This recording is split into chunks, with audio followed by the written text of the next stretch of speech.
This is a Hagmann and Hagmann report for today. It is Wednesday. It's Wednesday, September 10th, 2014. Just one more day, 13 years from 9/11/2001, and of course, 2 years to the anniversary of the attack at Benghazi.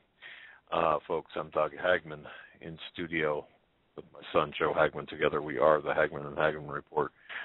We've got a very extremely exciting show lined up for you tonight. You're about to hear 3 hours of incredible programming that you're not going to hear on the mainstream media by the captured media.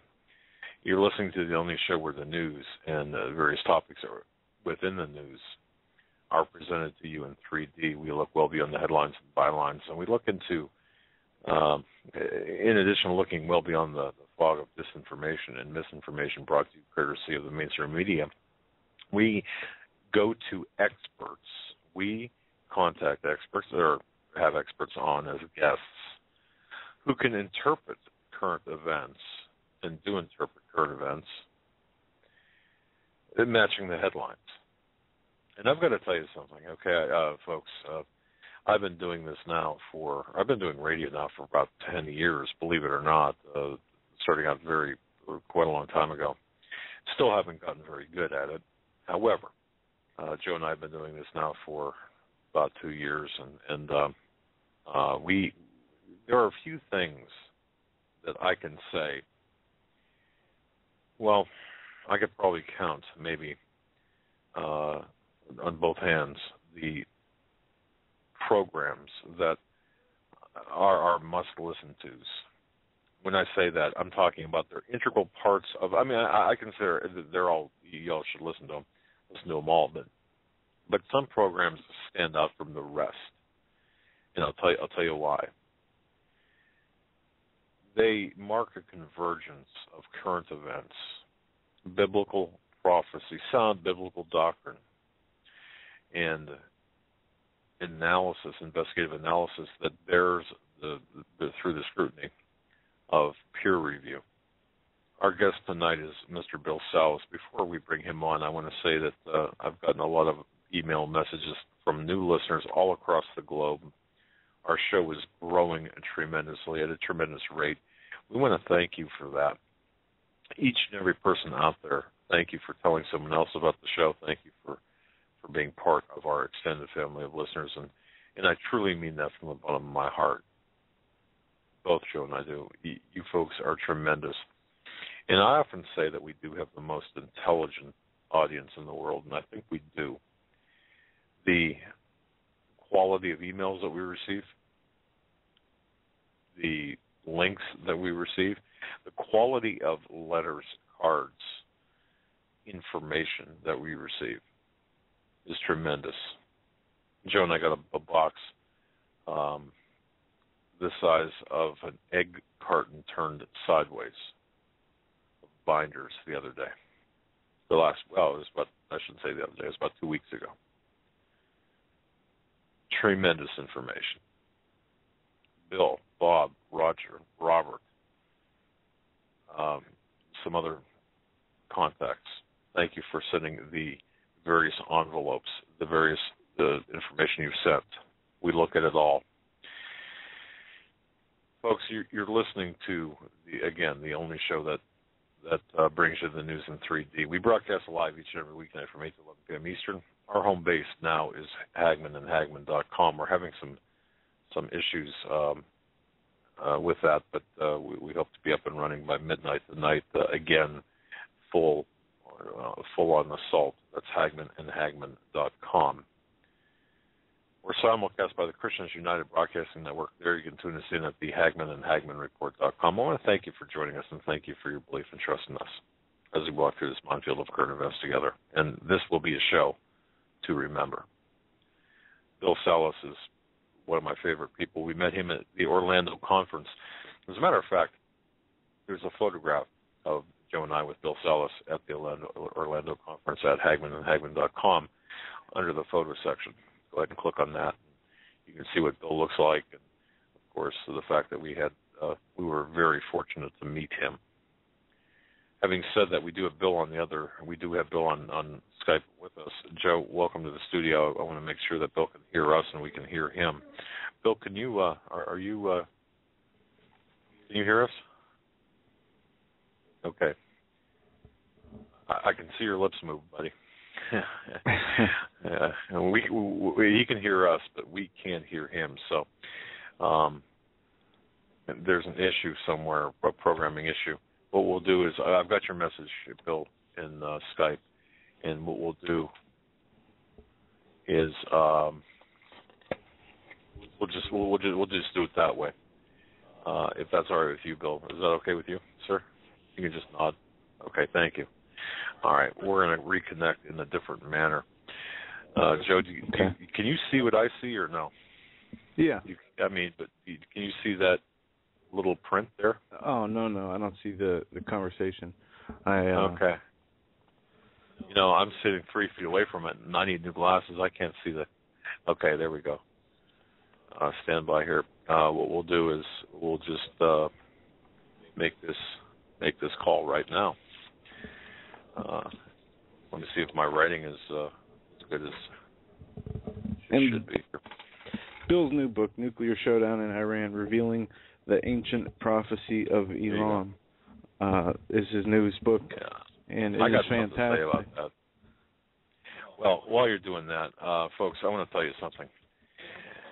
It seems like every time we have a guest on, we talk about books. Oh, you got to buy the book. But let me tell you something. Nuclear Showdown in Iran by Bill Salus. He sent us a copy. This, like Paul McGuire's book, this book I sat down and I read, and he also sent some other material as well, some supporting documentation for his book. Here's the deal, in my view. Here's the deal. As we look at the headlines that are on television or we have Bill with us on the hard line. Okay. All right, there we go. He dropped off. There's the echo. All right. Hello, I'm on the other line, yes. Okay. Hi, Bill. I just want to say this. Yeah, Bill, can you hear us? Sure can. Okay. As we look at the world headlines, and I just want to say thank you so much for not just sending the book to us, but writing the book. Few programs have, or few topics, programs I think have really shaken. I don't want to say shaken me up. But when I look at this from an investigative point of view, what you've written, I'm hard pressed. If I was on the opposite side of you in a courtroom and you had this book as your case, presenting a case, I got to tell you, I'd be scared. Of losing my case against what you've written. He's done such a great job of writing this, folks. Iran, nuclear showdown? ? It's an ancient prophecy concerning Elam coming to pass in our time. I did not realize what the prophecy of Elam was, or actually it was kind of buried in there. And I'm going to let Bill expand upon this. However, let me just kind of set the stage here. Go back and look at earlier this year, as world leaders, they hastily attempt to persuade Iran to stop enriching uranium and put the brakes on their nuclear program. The Russian bear, think about this now, they've risen in the uttermost parts of the north from its pre-Cold War slumber. Unlike the decade-old jihad of the Palestinians to retake the 2,100 square miles encompassing the West Bank, Russia annexed nearly 5 times that much territory, with scarcely a struggle when it captured Crimea back in March of 2014, just several months ago. Russia's uncontested resurgence upon the world scene has some Bible prophecy pundits wondering if Putin could very well be the infamous Gog of Magog, and as described in Ezekiel 38. And Bill has written about Ezekiel 38, of course, Psalm 83, and so on. But Ezekiel declared that the most massive Mideastern invasion in human history would occur in the latter days. And folks, I would contend, and I think everyone around me would contend that we're living in the latter days, latter years. Israel and Russia are clearly identified in the Hebrew prophets' ancient predictions. According to the prophecy, Gog assembles together an almost unstoppable coalition that requires divine intervention from the God of the Jews in order to prevent a Russian takeover. And we've had Bill on before talking about the Psalm 83 war in Ezekiel 38. In fact, Ezekiel 38 declares that these Russian hordes invade Israel to carry away its booty and plunder. Now, in this future epic event, Russia is flanked on one side by Turkey, to Turkey to its west, and Iran to its east. Both countries currently have strained relations with Israel, and right now Iran is looked upon as Israel's greatest national security concern. So the stage has been set for what Bill is going to be talking about tonight. Folks, if you go to HagmanandHagmann.com, click on the link on the left-hand side. It'll take you directly to Bill's website under what it says broadcast. It's all there, directly to his book, Nuclear Showdown in Iran. It's all there for you. Bill, I just want to say welcome to the program. It's really a sobering topic that we're going to be talking about this evening. Yes, great, and that was a great prelude to it, and it's good to be back on your program. Great to have you. Joe, you up there? All right, there we go. We're connected, okay. Are we getting a little crackling on the line? Yeah, we are, Bill. But not sure where that's coming from. I'm wondering if it's my landline. You want to try, you can try my cell phone, or we can try to reconnect on this line, one or the other. I just sent you on Skype my cell phone number if you want to try that. Okay. We can do that. Sure. Why don't we do that? Let's see if that's better. All right. We'll go ahead and cut it off, and we'll call you right back here. So. Okay, great. Let's try that. All right. Live radio at its finest, folks. And you know what? We've got storms passing over us as well, so it's, who knows? But we'll try. We'll give this a try and see if this will work. Let me see if I can reach Joe here with this note. But folks, I got to tell you, what Bill has written is perhaps one of the most incredible books I've read about the Iranian, just about what's taking place, Elam. And if you do a search on Elam is an area of Iran that is, I would say, would be the southwest part of Iran. Let me just double check that. Yes, that's correct. Okay, it'd be the southwest portion of Iran. And you know what's located at the biggest nuclear reactor Iran has? So keep that in mind. Hi, Bill. Hi. All right. Is that better? Can you hear me okay? Yeah, actually, for a cell phone, absolutely. We're cooking. Oh, right. What happened? Okay, there we go. All right. So anyway, Bill, what a fantastic book, what a fantastic,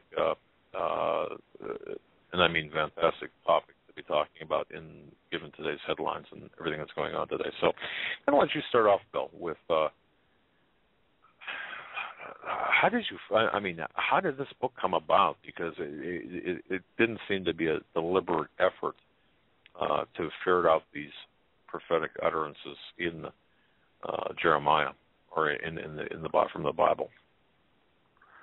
Right. Well, the book was, it's interesting. I'd written something about this prophecy in my Psalm 83 book that came out in early of January of 2013, and I had a chapter in there, and I thought it was an important prophecy that had been vastly overlooked, and I was content to leave it at that, kind of say a few things about it in that book. But then I was on, I think it was around April or May of 2013 last year, I was on a TBN, Praise the Lord TV show with Jonathan Cahn, and they were featuring his book, The Harbinger, and my book, Psalm 83. And sitting next to me, they had a guest named Reza Safa, who is an American Iranian who lists TBN on Najat TV, and they reach into Iran through satellite television and give them Christian broadcasting. and it's quite successful. And so I'm sitting with him, and we're just moments before going live. The audience is already packed into the studio in Costa Mesa, California at TBN. The cameras are ready to go. We're going to go in front of millions of people. They're putting makeup on us. And Reza Safa goes, "Have you seen this prophecy?" And he holds up an iPad and puts it right in front of me.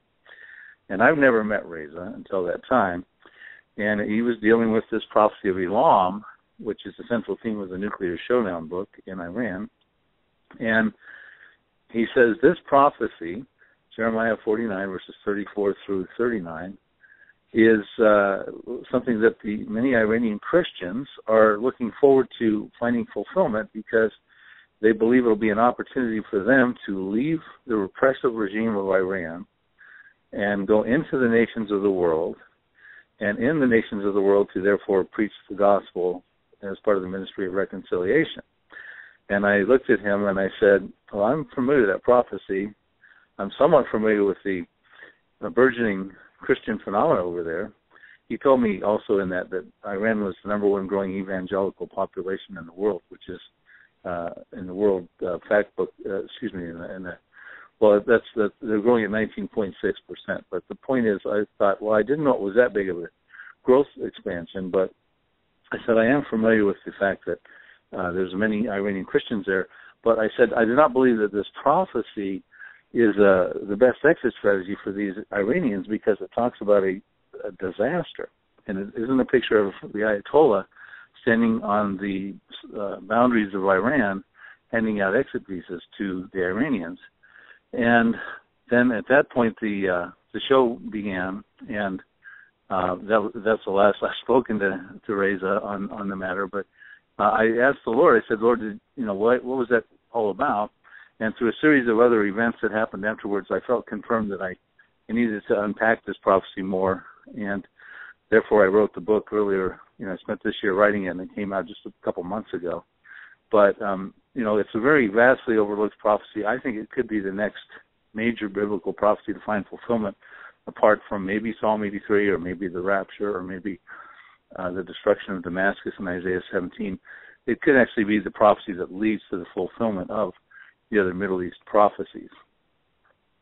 I mean, it's absolutely fantastic. The way you set that up, I just thought that was really interesting, how you set that up, and how when you wrote the book, how you kind of explained how that you were kind of taking notice of that particular prophecy, and I thought, isn't that the way?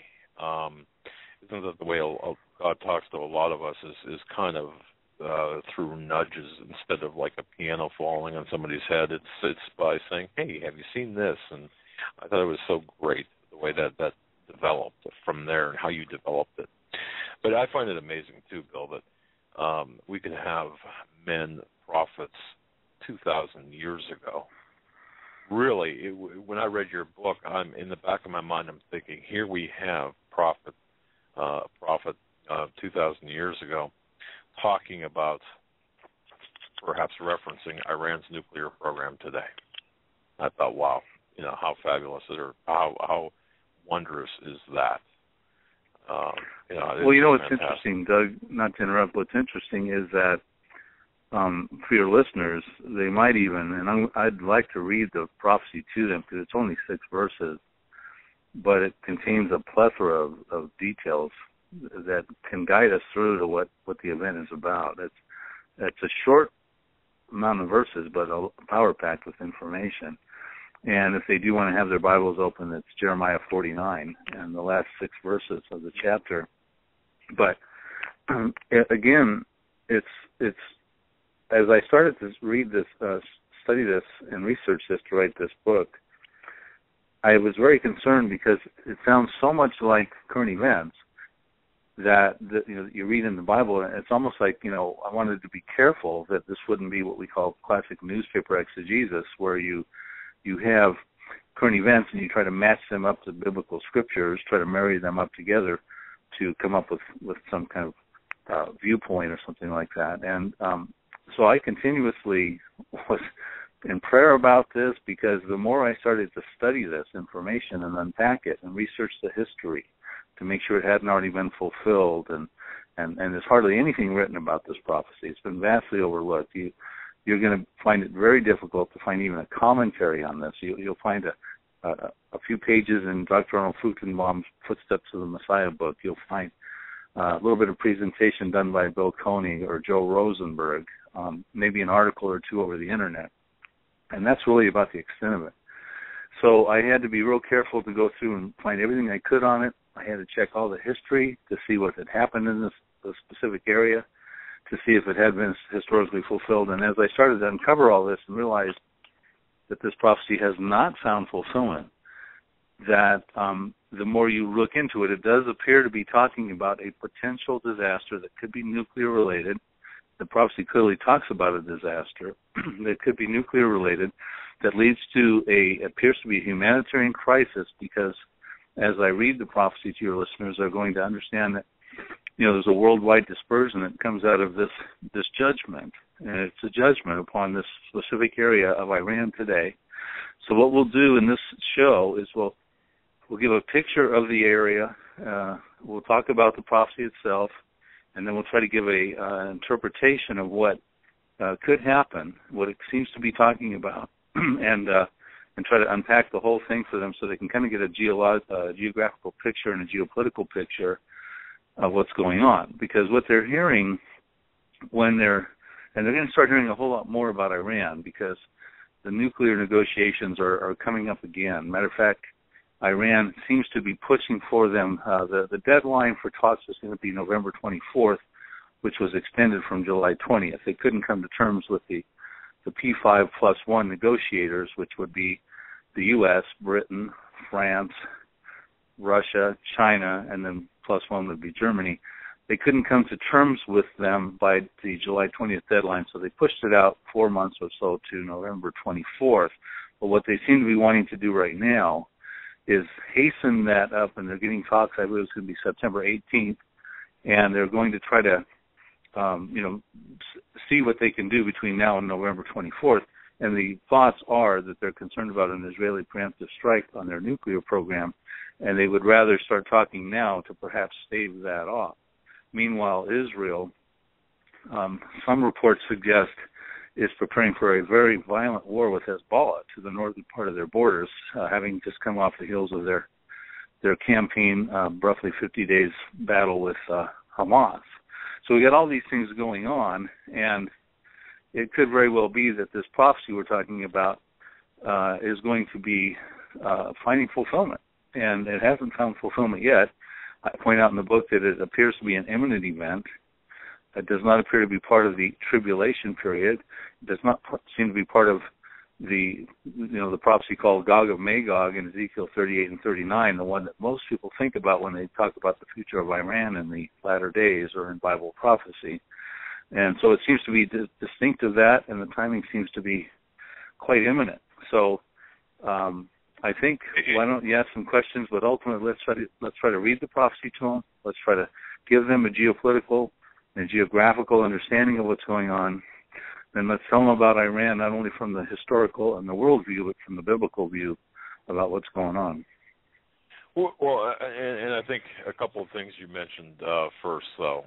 And one thing that you told me, in fact, when we were having a conversation off air, I was just amazed when you told me about the greatest Christian revival in the world taking place in Iran. In fact, that was a headline in the World Daily back in 2012. And I didn't, that really didn't strike me as being significant at the time. And then when you put it in the perspective of the prophecies, or of the prophecy that you're referencing here, of course, now I'm thinking, well, wait a second, this is important. And as you develop this, and as you point out, unpack it to this prophecy, it becomes more and more important. And the other thing you mentioned, too, and folks, I really want to kind of drive this point home as well. There are a lot of times biblical, do I want to say biblical scholars, use that word, or eschatologists or whatever, will attempt to retrofit or fit, what would you call them, headlines, the current events headlines with biblical prophecy. And what happens is, like it would be like an investigator like me coming to a conclusion on a case and working toward that conclusion instead of working, using the facts to build the case to a conclusion. This is you did it the right way in this book. That's my belief based on from reading it.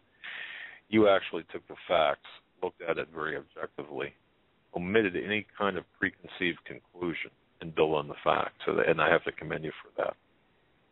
Well, what transpired and what was interesting is this book was going to be pretty much understanding the prophecy, seeing if it was for our time.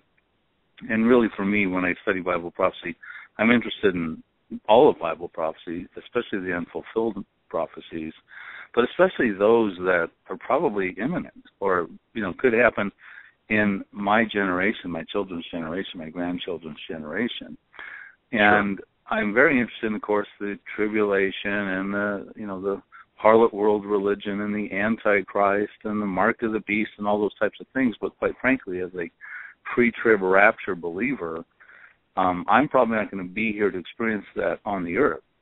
So I'm more concerned about what could happen right now, and that's why my focus has been so far on my teachings and writings on those events that appear to be, forthcoming in the very near future, and I believe this would be one of those. Now, as I was studying this, I was just trying to make sure that it is a relevant prophecy for our time. And I wasn't going to go a whole lot deeper than that, other than the Lord led me into different areas where I started meeting Iranian Christians, Princess Hormuz Shariat of Iran Alive Ministries, who Joe Rosenberg, a very successful Christian author, calls the Billy Graham of Iran. Became friends with him. He's got a TV show that reaches like Najat TV with TVN. It's called Iran Alive Ministries. It reaches into Iran through satellite television over the heads of the mullahs. It's very effective. Many people are coming to the Lord in Iran through these types of shows. So I hooked up with him. We've done 4 TV shows together in his studio into Iran. I would speak in English and he would translate into Farsi. He wanted them to know about the rapture, the people that are watching his shows. And there, at any given time, several million watching one of his shows. And then he wanted to talk about Ezekiel 38, about this Elam prophecy that we're talking about right now. He wanted to talk about Psalm 83. So as I went through this process, it turned out that the bigger story was the backstory, the spiritual showdown, not just the nuclear showdown that we're going to be seeing on the news here, quite inundated with it over the next couple of months, but the backdrop there, the spiritual showdown going down.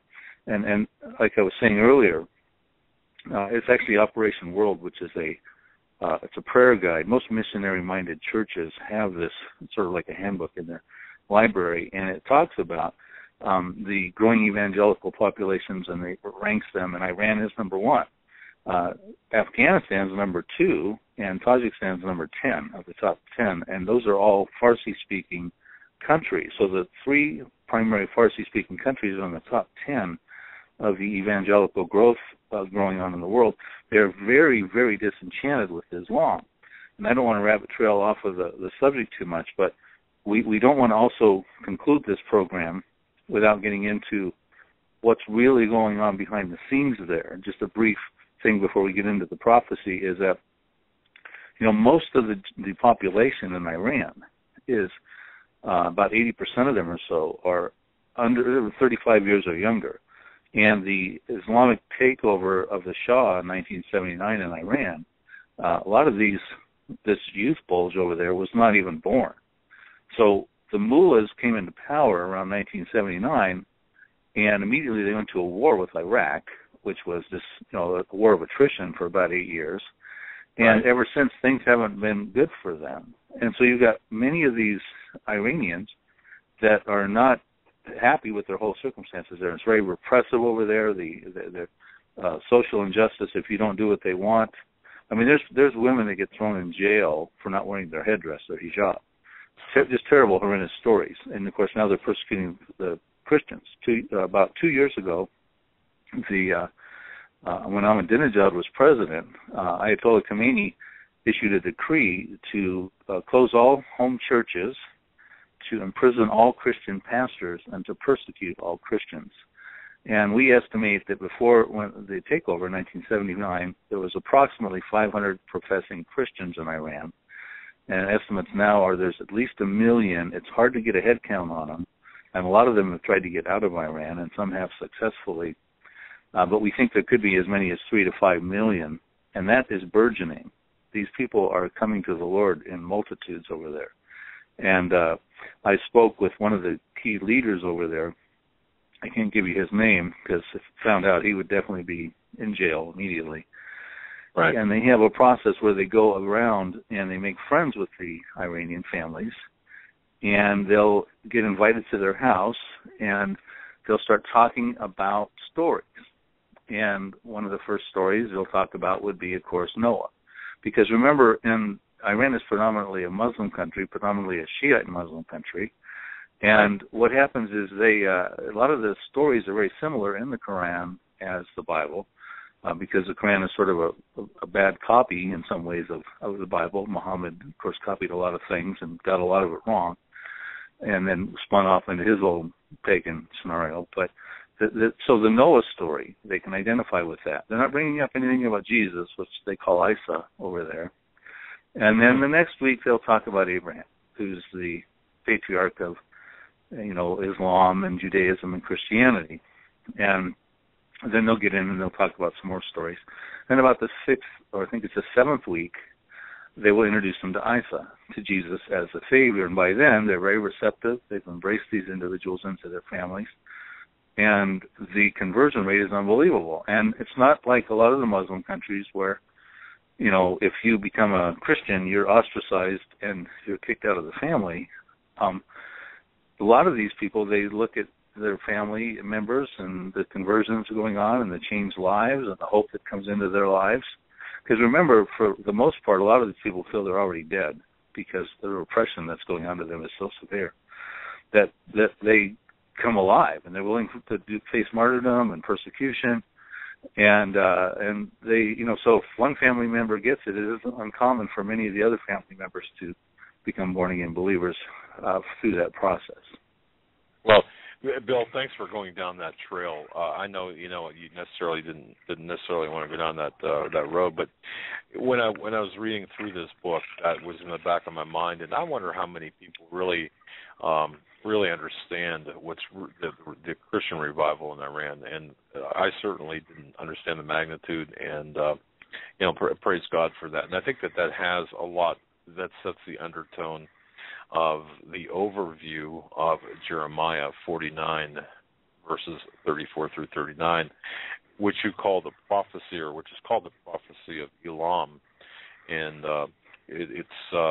what preferably, if you, to the extent possible, if you could provide our listeners with a thumbnail sketch of Jeremiah's prophecy concerning Elam, which, as I had mentioned, is Elam, and you can look this up, folks, on the internet. It's in Iran. It's in the southwest portion. It's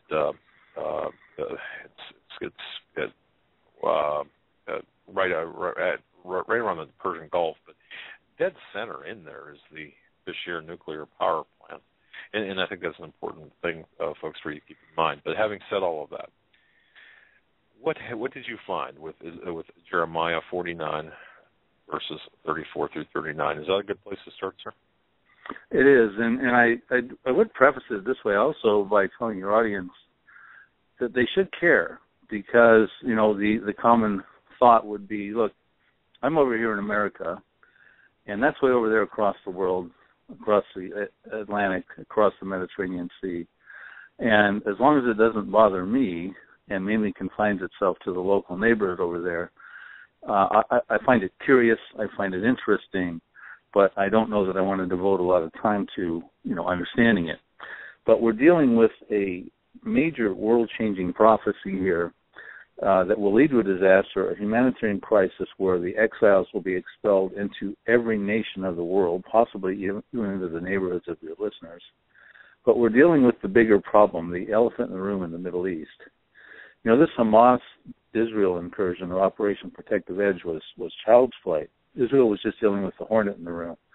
They've got the bigger issues they got to deal with now, and of course you got Hezbollah to the north with 100,000 missiles, at least 5,000 of them that can do serious damage and hit any bank of targets in Israel. And they've already got a whole bunch of bank of targets Hezbollah knows they want to hit. And it'll be too much for the Iron Dome and arrow systems to handle if it comes at them extremely rapidly, which it could. And like I said, Israel is seemingly preparing for a violent war with Hezbollah next. And but the other thing, too, is that Iran has threatened to shut down the Strait of Hormuz if their nuclear program is attacked. That would be crippling upon world economies because about 60% of the world oil comes through that black triangle of oil over through there. And they've also threatened to put cycles of violence and terror in America. And many of us are concerned that that's a very genuine threat because it's pretty much known that they have sent in terrorists through Hezbollah ranks and things like that through the borders of Central America through Mexico, trained them to understand the Mexican culture a little bit, and now they're embedded in America waiting to do their damage. So these are threats that Iran has forwarded. Are they rumors of war? Are they saber-rattling? Or are they genuine threats? Well, Israel's taking them very seriously because among those threats is, of course, the ambition to wipe Israel off the map. And that's, of course, not only are they trying to get a nuclear weapon to spread their hegemony throughout the Middle East, their control and sovereignty over the Middle East, but they also want to destroy Israel. So, as we talk about this prophecy, let's put it into content. We're dealing with a very powerful, formidable force over there that is working feverishly, spinning about 19,000 centrifuges, although they may not all be spinning right now. Supposedly they say about 10,000. But they're spinning 19,000, or have the potential to, centrifuges, which estimates are that in 6 weeks, if you spin that many centrifuges, you can have a nuclear weapon. So, this is, they're on the threshold of becoming a nuclear nation. And that's what Israel is extremely concerned about. So I hope we have an opportunity to talk about the geopolitics of all that, but let's get into the prophecy for a minute. It says that rather than reading the whole 6 verses, it talks about the Lord gets fiercely angered by Iran. And because he gets fiercely angered, he judges Iran. And when we talk about Elam, and this prophecy is confined to Elam, E-L-A-M, you mentioned it, it's that area that hugs the Persian Gulf. It comprises about a sixth of what is modern-day Iran today. So when Jeremiah wrote this prophecy, which was written around 596 B.C., written about 10 years or so before Ezekiel wrote his prophecy, Ezekiel 38, the one that is much more popularized, much more understood in prophecy circles was Ezekiel's prophecy. When you look at a modern-day map of Iran, you see Persia and Elam. And Persia, of course, was the dominant area. But so he writes this prophecy, and that particular area is going to be affected by it. It doesn't talk about Persia being affected. It talks about that specific area. And you'd mentioned that is where the Bashar nuclear plant is. Now, that nuclear plant is the pride and joy of Iran right now. It was came under construction in the early 70s by the Germans. They hightailed out in 1979 when the Ayatollah took over, and then Iran tried to build upon it, but they successfully contracted with Russia in 1995 to do the job. So you've got a nuclear plant that's 40 years old with a 30-year-old cooling system with no one trained in it to handle a nuclear disaster like the one that hit Fukushima. It's built with 3 different types of parts, German, Iranian, and Russian. It's built where 3 tectonic plates converge right on the Gulf, the Persian Gulf, and Iran itself is about 90% seismic. Matter of fact, they've had their earthquakes recently. We'll talk about those as well, but they've had them throughout their time. And the neighborhood is very concerned about this. The Gulf states across over there, the GCC, the Gulf Cooperative Council, they're very concerned about this. We'll get into that as well. But so there's going to be this judgment on the area. And it says that the Lord is going to break the bow of Elam and strike them at the foremost of their might. And I'll tell you why that's significant in a moment. But then it says, and after that judgment happens, the Lord is going to bring the 4 winds from the 4 quarters of heaven and scatter the Elamites, those Iranians in that area, toward all those winds. a worldwide scattering. It says there'll be no nation where the outcasts of Elam, the exiles, don't go. So we're not talking about an isolated dispersion confined to the area there, like you're seeing with Syria. You know, the Syrian revolution has been going on for about 3 years now, right, since 2011. That's a bad situation. You know, 22 million people in Syria, about 12 million affected, about 6 million displaced. You got about 1.1 million up in Lebanon. You got some in Turkey, some in Iraq, Jordan, and Egypt. But those are neighboring areas, refugee camps and things like that. Now, we're not talking about that. It says it's going to be, there'll be no nation where the outcasts of Elam don't go. Then it talks about Iran or Elam being dismayed as a result of what happens to them. It says before their enemies and before those who seek their life. So we're talking about at the time this happens, Elam has enemies, plural, not singularly, not just an enemy. And so I get into the book and I explain, well, who would those enemies be? So if we have an opportunity, we'll talk about that as well. Then it talks about this disaster and that the sword will go after them, so it has a military connotation. It could be an earthquake, but it seems more like it's a military campaign that is being used as a form of this judgment. And those are the first 4 verses of that section. And then it closes with some good news, and this is why Reza Safa and Hormuz Shariat talks about this too on Iran Alive Ministries.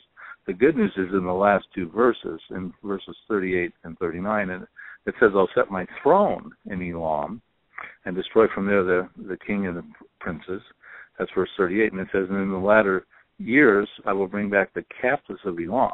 So in other words, God is going to set his throne up in Elam, in Iran. And there's 3 places we find in the Bible where God sets his throne up. And one of them is where it is right now in the book of Isaiah, and that's in heaven. It says, heaven is my throne and the earth is my footstool. The other one is in Jeremiah, I think it's chapter 3, and it talks about Jerusalem.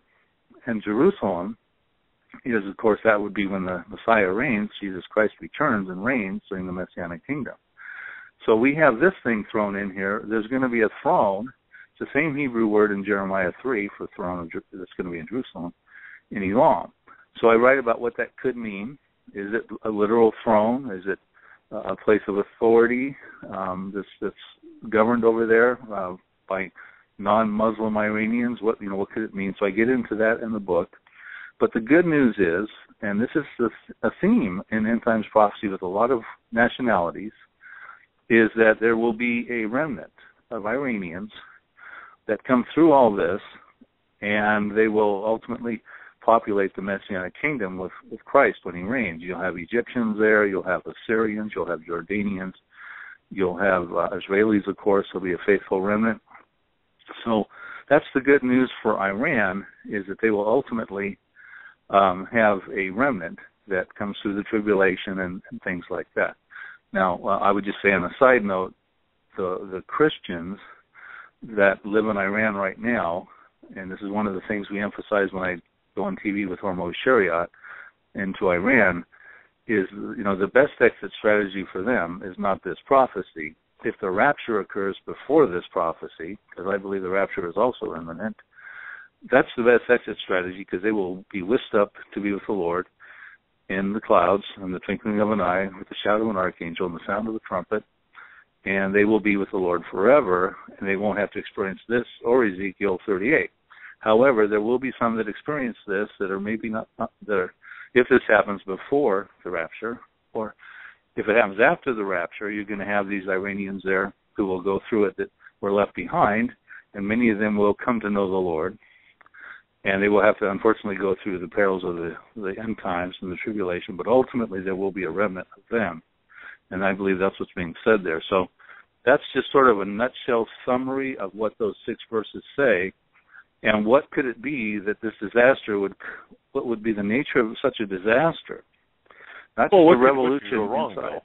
I didn't mean to interrupt, but, as you described where Bashir, the plant, where it's located, and of course seismic activity and so on. I mean, what could possibly go wrong? But I'll leave that to you to explain. What could possibly go wrong with the Bashar nuclear plant?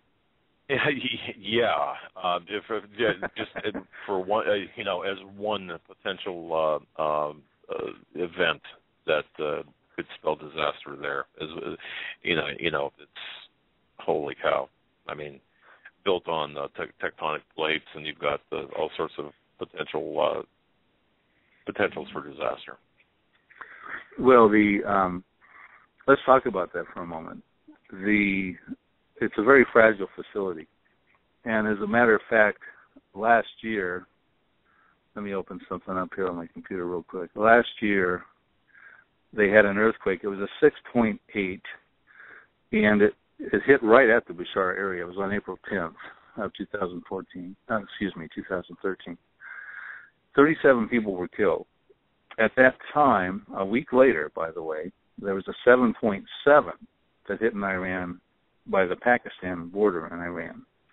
And around that time, the Russians, who, just to add a little interest to your listeners, the Russians are deeply embedded in the construction of that facility. And as a matter of fact, they loaded Russian fuel rods into that facility. We believe it was around August of 2010. At the time, former UN Ambassador John Bolton said that Israel's window of opportunity to strike that facility was rapidly closing, because once those fuel rods were loaded, a strike on that facility could create a nuclear disaster. That was back when the fuel rods were being loaded. Now, when these earthquakes hit, suspiciously, Russia, who, by the way, has contracts to build, I think, 2 more nuclear plants in this Bashar area, those contracts are alive and well. At the time of these earthquakes last year, Russian scientists came over, and supposedly they were checking out the facility, some rusty bolts and nuts and things of concern, and I think they took those fuel rods out for safekeeping and did whatever they had to do to check out the facility and reloaded them back in, if I understand it right. But it's interesting that the timing of that coincided with those earthquakes. Now, when those earthquakes happened, not only Russia was concerned, but the whole GCC, the Gulf Cooperative Council, which is on the other side of the Gulf. Remember, at its narrowest point in the Persian Gulf, you have the Strait of Hormuz, which is 21 nautical miles. It separates the Arab sides from the Iranian sides. Now, when this happened, they were so concerned about what was going on that they conducted their own studies. And because 2/3 of the world's desalination plants, water is a rare commodity, potable and drinkable water in the Middle East, that 2/3 of the world's desalination plants are over there in that oil-rich, wealthy area. And when this happened, they were very concerned that if there was a nuclear disaster in Bashar, it would contaminate the waters. Those waters would quickly be contaminated over into their drinking sources, not to mention the radioactive fallout with the wind patterns would be over there before they would get into anywhere in deeper parts of central Iran, because this area is separated by the Zagros Mountains, which are about 150 miles long by 50 miles wide, if I'm not mistaken, at various. And so you could actually get to Kuwait City quicker than you can get to Tehran from this area. So they were very concerned about it, and they conducted a very expensive study. And the outcome of the study was that they are going to build, by 2020, I believe it is, the world's largest pipeline. And we're not talking about a pipeline for oil. We're talking about a pipeline for drinking water that's going to be inland, not dependent upon the Persian Gulf, and that's going to cost them about $10.5 billion. Excuse me. The mountain range is 550 miles long by 150 miles wide. It's huge. It's formidable. And it's one of the reasons throughout time that Elam was always isolated from Persia and that type of thing. Now, just a brief note. Elam dates way back before Persia. You start hearing about Persia around 600 BC. The Persian Empire conquered the Babylonian Empire around 539 BC.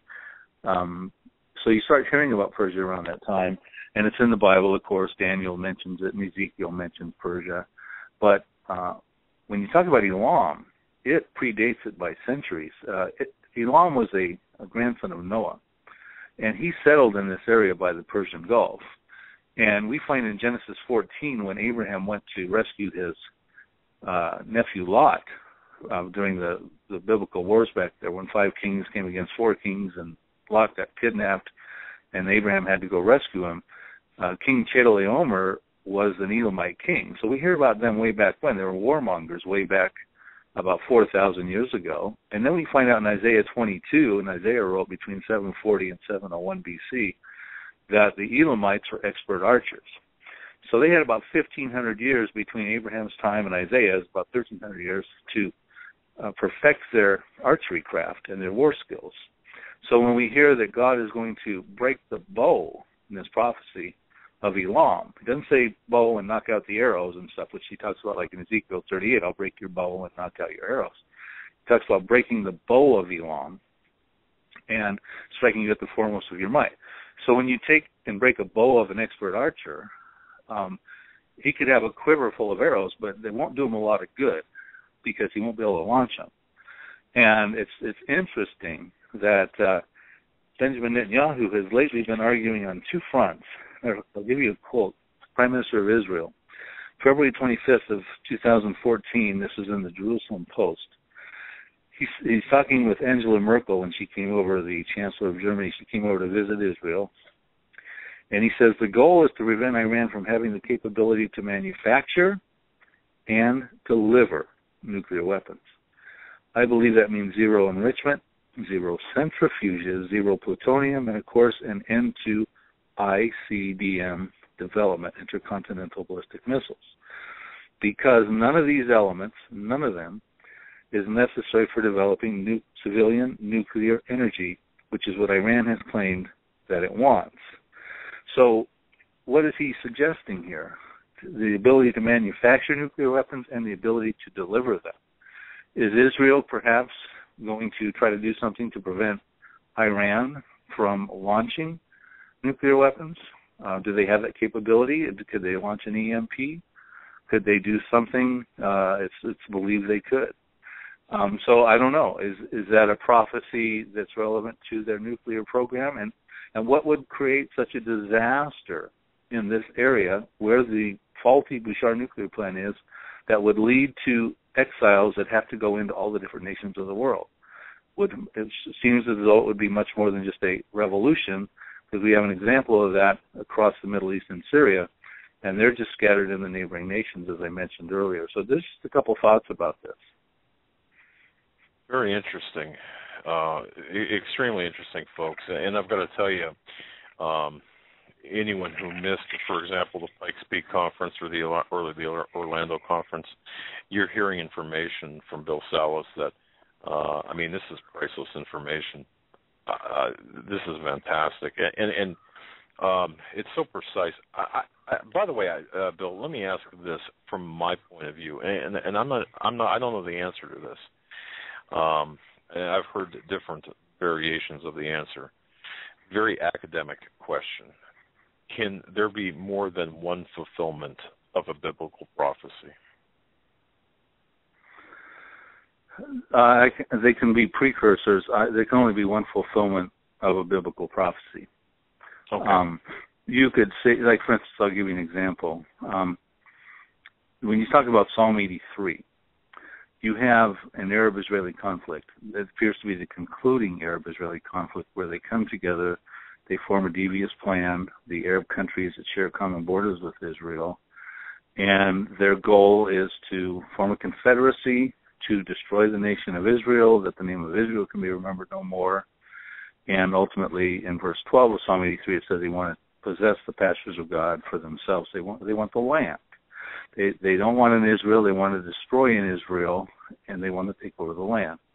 And if that finds application today, it sure seems to be happening. In other words, 1948, immediately they go to war. They don't want an Israel, and they want that land for the Arabs of what was once called Palestine. Now we call them, of course, the Palestinian refugees, and that problem has been haunting the world for, since 1948, over 6 decades now. But that was a precursor. That was, for those that have eyes to see, in my estimation, and ears to hear, that was a wake-up call. Get ready. The final act is going to happen. But that was not the full fulfillment of that for a couple of reasons that I explain in my Psalm 83 book. But, that's just one example. You have a prototype of the Antichrist with Antiochus Epiphanes. In the book of Daniel, he talks, and of course we find out that Antiochus Epiphanes went into the second Jewish temple, and he did an abominable act. And so, he was a prototype or a precursor of what the Antichrist would be like, who will do the same thing, the abomination of desolation that Christ speaks about in Matthew 24, and Daniel mentions in Daniel 9 and elsewhere. So, but even this prophecy in Jeremiah 49 with Elam, you don't really find a precursor. I go through the history, I go through the arguments that are out there, and there aren't many of them, about it already having been fulfilled, and they're really weak, and there's really no good evidence, one, that Iran, the Elamites, have ever been dispersed into all the nations of the world because of a disaster that provoked that, and there's no real proof in the past of Elam fiercely angering the Lord to where he would bring about such a momentous, calamitous judgment. So we have a impending prophecy here. And so then we have to ask ourselves, has Iran fiercely angered the Lord? Because for your listeners that are Christians, they don't worship a violent, randomly acting God who just gets a whim and, judges the nation. He's a God of love who sent his son Jesus Christ to die for our sins, that none would perish, but all who believe in him would have everlasting life. He loves the Iranians.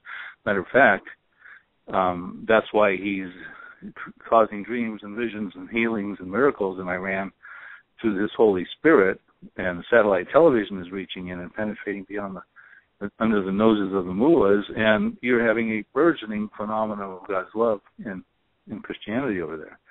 But the thing is, if God is fiercely angered, then, judgment's forthcome. He's judged Sodom and Gomorrah for, we would say, probably sexual perversion. He judged Nineveh for wickedness. He's judged others for their Pharaoh for trying to destroy the Jews, the Hebrews. So there's three of the main reasons he would normally execute judgment upon a population or a nation. Now, when you talk about is he fiercely angered right now, one, Iran wants to get a nuclear weapon, and they've voiced their opinion. They've called Israel a cancerous tumor that needs to be removed from the region. That's Ayatollah Khomeini. Former President Mahmoud Ahmadinejad said he wants to wipe Israel off the map. Well, God has plans for Israel in the end times. Matter of fact, we're told in Ezekiel 39, verse 7, God is going to uphold his holy name in the midst of his people Israel. This is a prophecy in the latter days, Ezekiel 38 and 39, that the nations shall know he's the Lord, and his name will no longer be profaned, it says. So if God is regathering the Jews into the land, he's been doing that for the last 6 decades, and he's going to use this momentous prophecy in Ezekiel 38 and 39. He's going to defeat these invaders that come against Israel. God is going to do it, not America and not the IDF. And he's going to, in the aftermath, be able to say, I've just upheld my holy name in the midst of my people regathered Israel into the land of Israel, which, of course, the Arabs are trying to take away right now, but that won't happen. Well, if God has plans for Israel and Iran wants to destroy Israel, strike one, that would upset the Lord. Strike two, Iran the social injustice over there is unbelievable. I was telling you a story about, first of all, there was a gal, this was on YouTube, Iranian gal, I don't even know if she was a Christian, but she refused to wear her headdress, her hijab. This is just one example of the social intolerance going on over there with mullahs. They're forcing a pagan religion down the throats of the Iranians. And she got thrown in jail for 3 years. 2 years into there, without legal counsel or anything, they broke her leg. During that third year, without giving her medical treatment, they raped her 5 times. Now she comes out of jail, leg is mangled, and her life is essentially, ruined. She needs Jesus if she doesn't have him already, so she has hope beyond the horizon. Social injustice, you hear about it all over the place. They're throwing these guys in the jail for all types of reasons, especially the women have no rights over there, so to speak, etc. Strike 2. Strike 3, they're persecuting the Christians, executing them, imprisoning them, closing down churches, and in the backdrop of the Lord rolling up his sleeves to his Holy Spirit and bringing many, many people to Christ. I mean, strike 3. So I believe that Iran has fiercely angered the Lord, and I believe that that is going to provoke this judgment, and I believe that this judgment is going to take place in Elam, and I believe this judgment is probably going to be nuclear related. It's possible. You know, I don't know. It could be something else, but something has to create a disaster that leads to a humanitarian crisis and a worldwide expulsion of the affected populations. You've already got the people across the coast, the Arabs, extremely concerned about the very thing I'm talking about. Not that they understand the prophetic aspects, but they're concerned about that nuclear catastrophe that's just waiting to happen there. So now we also have to realize that when this happens, if this happens, it won't totally take Iran out of the prophetic equation, because Iran is in the Ezekiel 38 Gog of Magog invasion listed as Persia.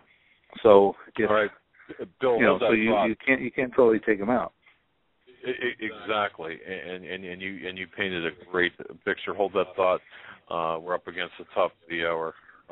Number 2 of the Hagmann and Hagmann report on this Wednesday, September 10th, 2014, the eve of the anniversary of the 9/11 attacks, both on the World Trade Center and 2 years ago on Benghazi.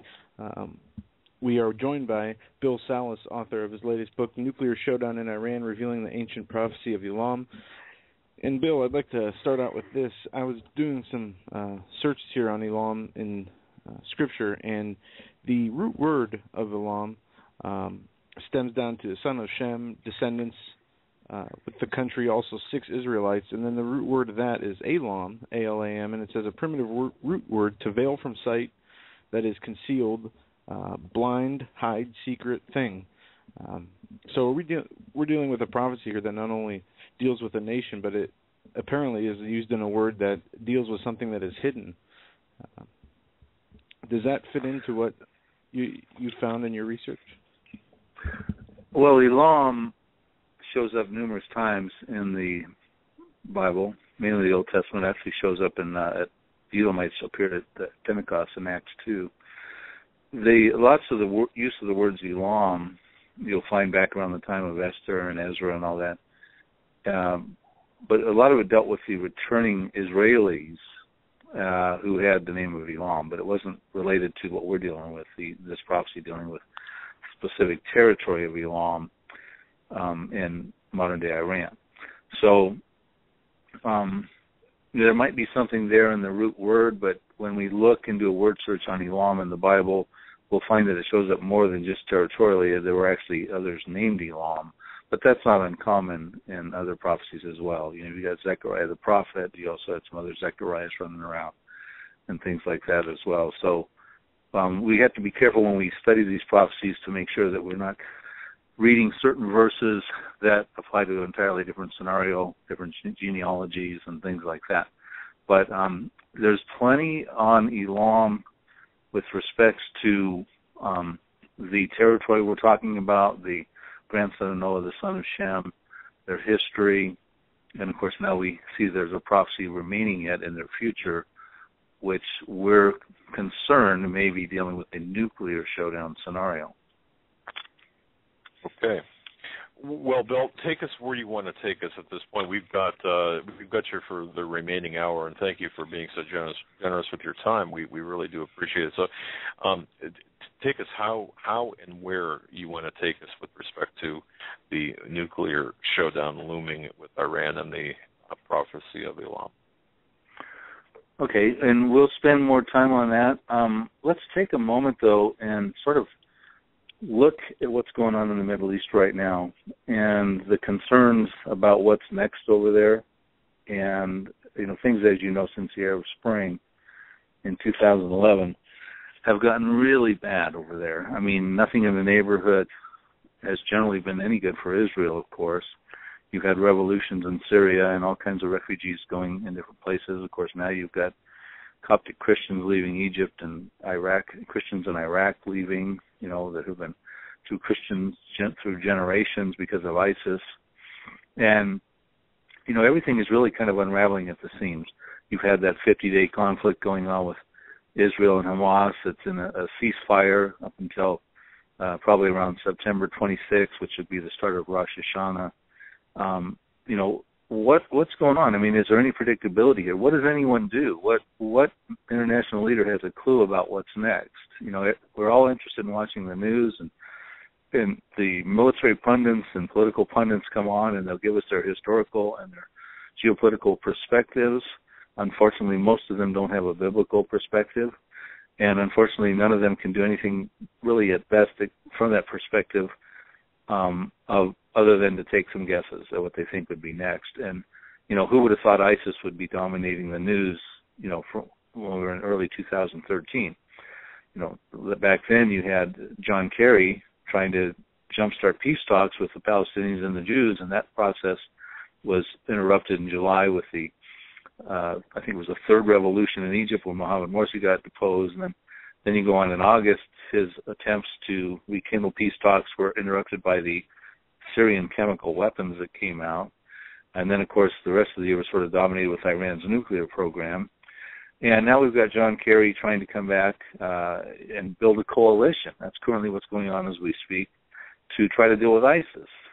And so he's going to the Arabs in Jordan and Saudi Arabia and generally appealing toward the Arab League to get involved to help stomp out ISIS. And it's the same Arab League that doesn't recognize Israel's right to exist.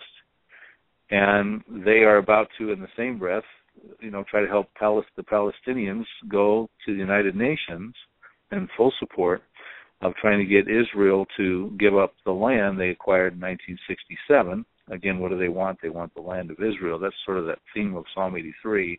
Let us take for ourselves the possession of God for pastures of God for our possession, is how it reads.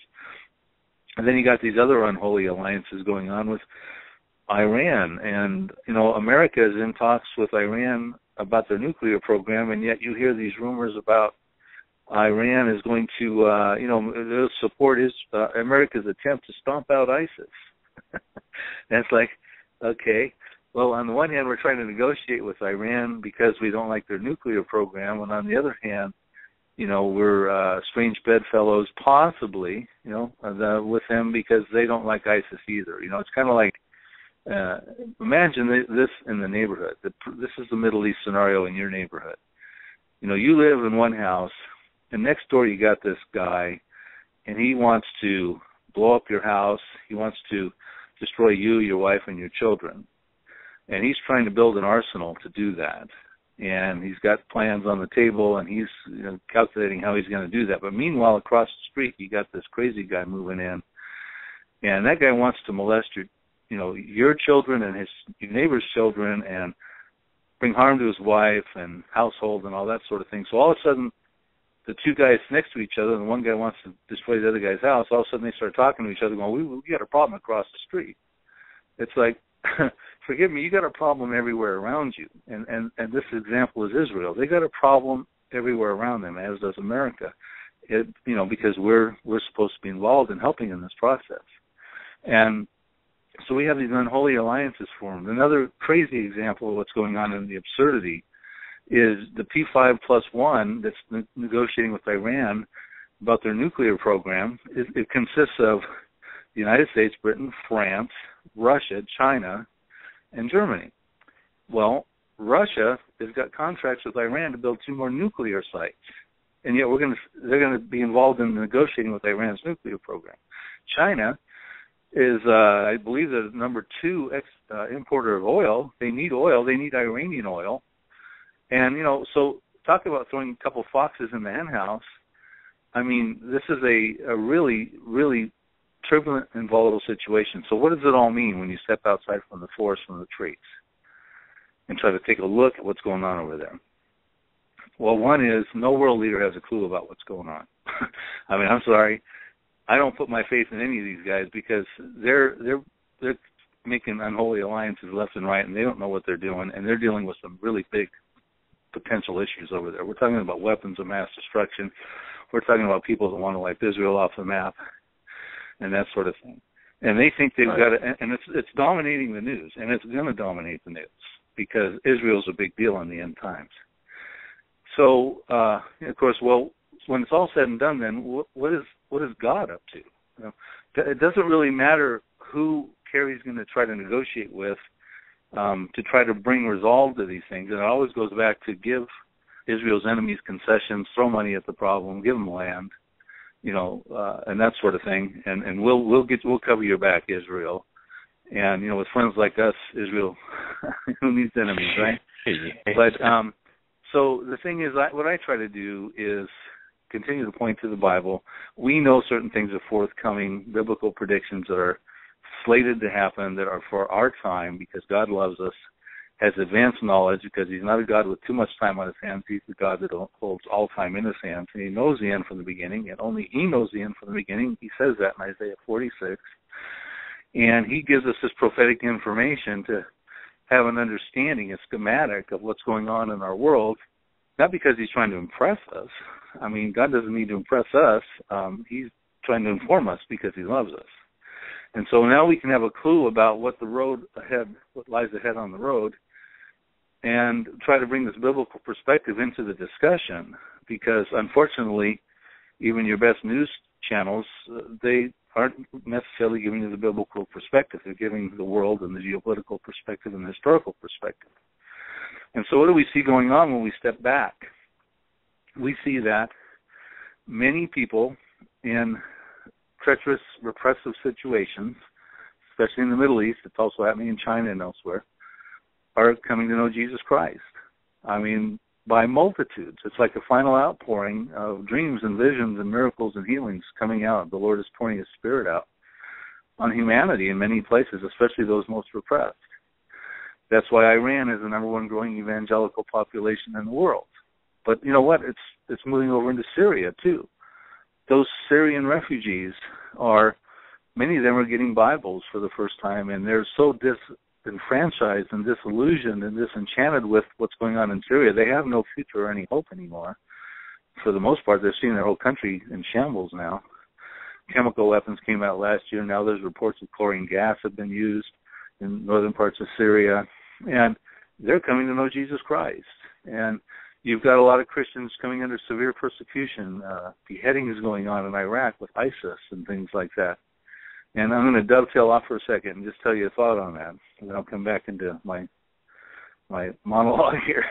Is that, you know, when I speak at churches, I tell people, I say, look, that ISIS over there, you know, they've captured some swaths in northern Syria and northern Iraq. As a matter of fact, if you study Psalm 83, when Asaph wrote Psalm 83 and incorporated Assyria in the lineup of Israel, the belligerents that want to come against Israel in that confederacy, when Asaph wrote 3,000 years ago, what you see ISIS occupying pretty much comprised a lot of what Assyria looked like in his generation. And make the distinction that when Isaiah wrote, 200-300 years later, in 740 to 701 BC, the Assyria that Isaiah wrote about encompassed pretty much modern day Syria, including Damascus and things like that, because the Assyrians took over that area in 732 BC. But it didn't necessarily cover all of Syria during Asaph's time. So what you see right now is a possible picture of the Assyria Asaph was talking about 3,000 years ago in Psalm 83, and they're on the grow. They're trying to take over more land. And in their sights, there's concerns that they want to take over Jordan. And Jordan is in Psalm 83, and it says in Psalm 83, verse 8, that Assyria, if that's got anything to do with ISIS, and I'm not saying for sure that it does, it says that Assyria joins with or enjoins Jordan, and it says it helps the children of Lot, which would be Jordan. Now, in the Psalm 83 lineup, Jordan is the weakest army by far when you throw in Hezbollah's firepower into Lebanon, and their Jordanian army is really mainly to defend the Hashemite kingdom. They're not really a very big army. and strong army, so they could, at some point, they could be taken over, and maybe that's being said, I don't know, but at the same token, what would happen if Jordan was taken over by ISIS? They would potentially now control the Temple Mount, because when Israel took over Jerusalem in 1967, they foolishly offered to the Waqf, W-A-Q-F, of Jordan to control the Temple Mount area. So that's an interesting thing to say. But getting back to my story, I tell these people at the churches, that Assyria is what Jonah was told, to go to the king of Assyria and tell him that God's going to judge Assyria if they don't repent. And what did Jonah do?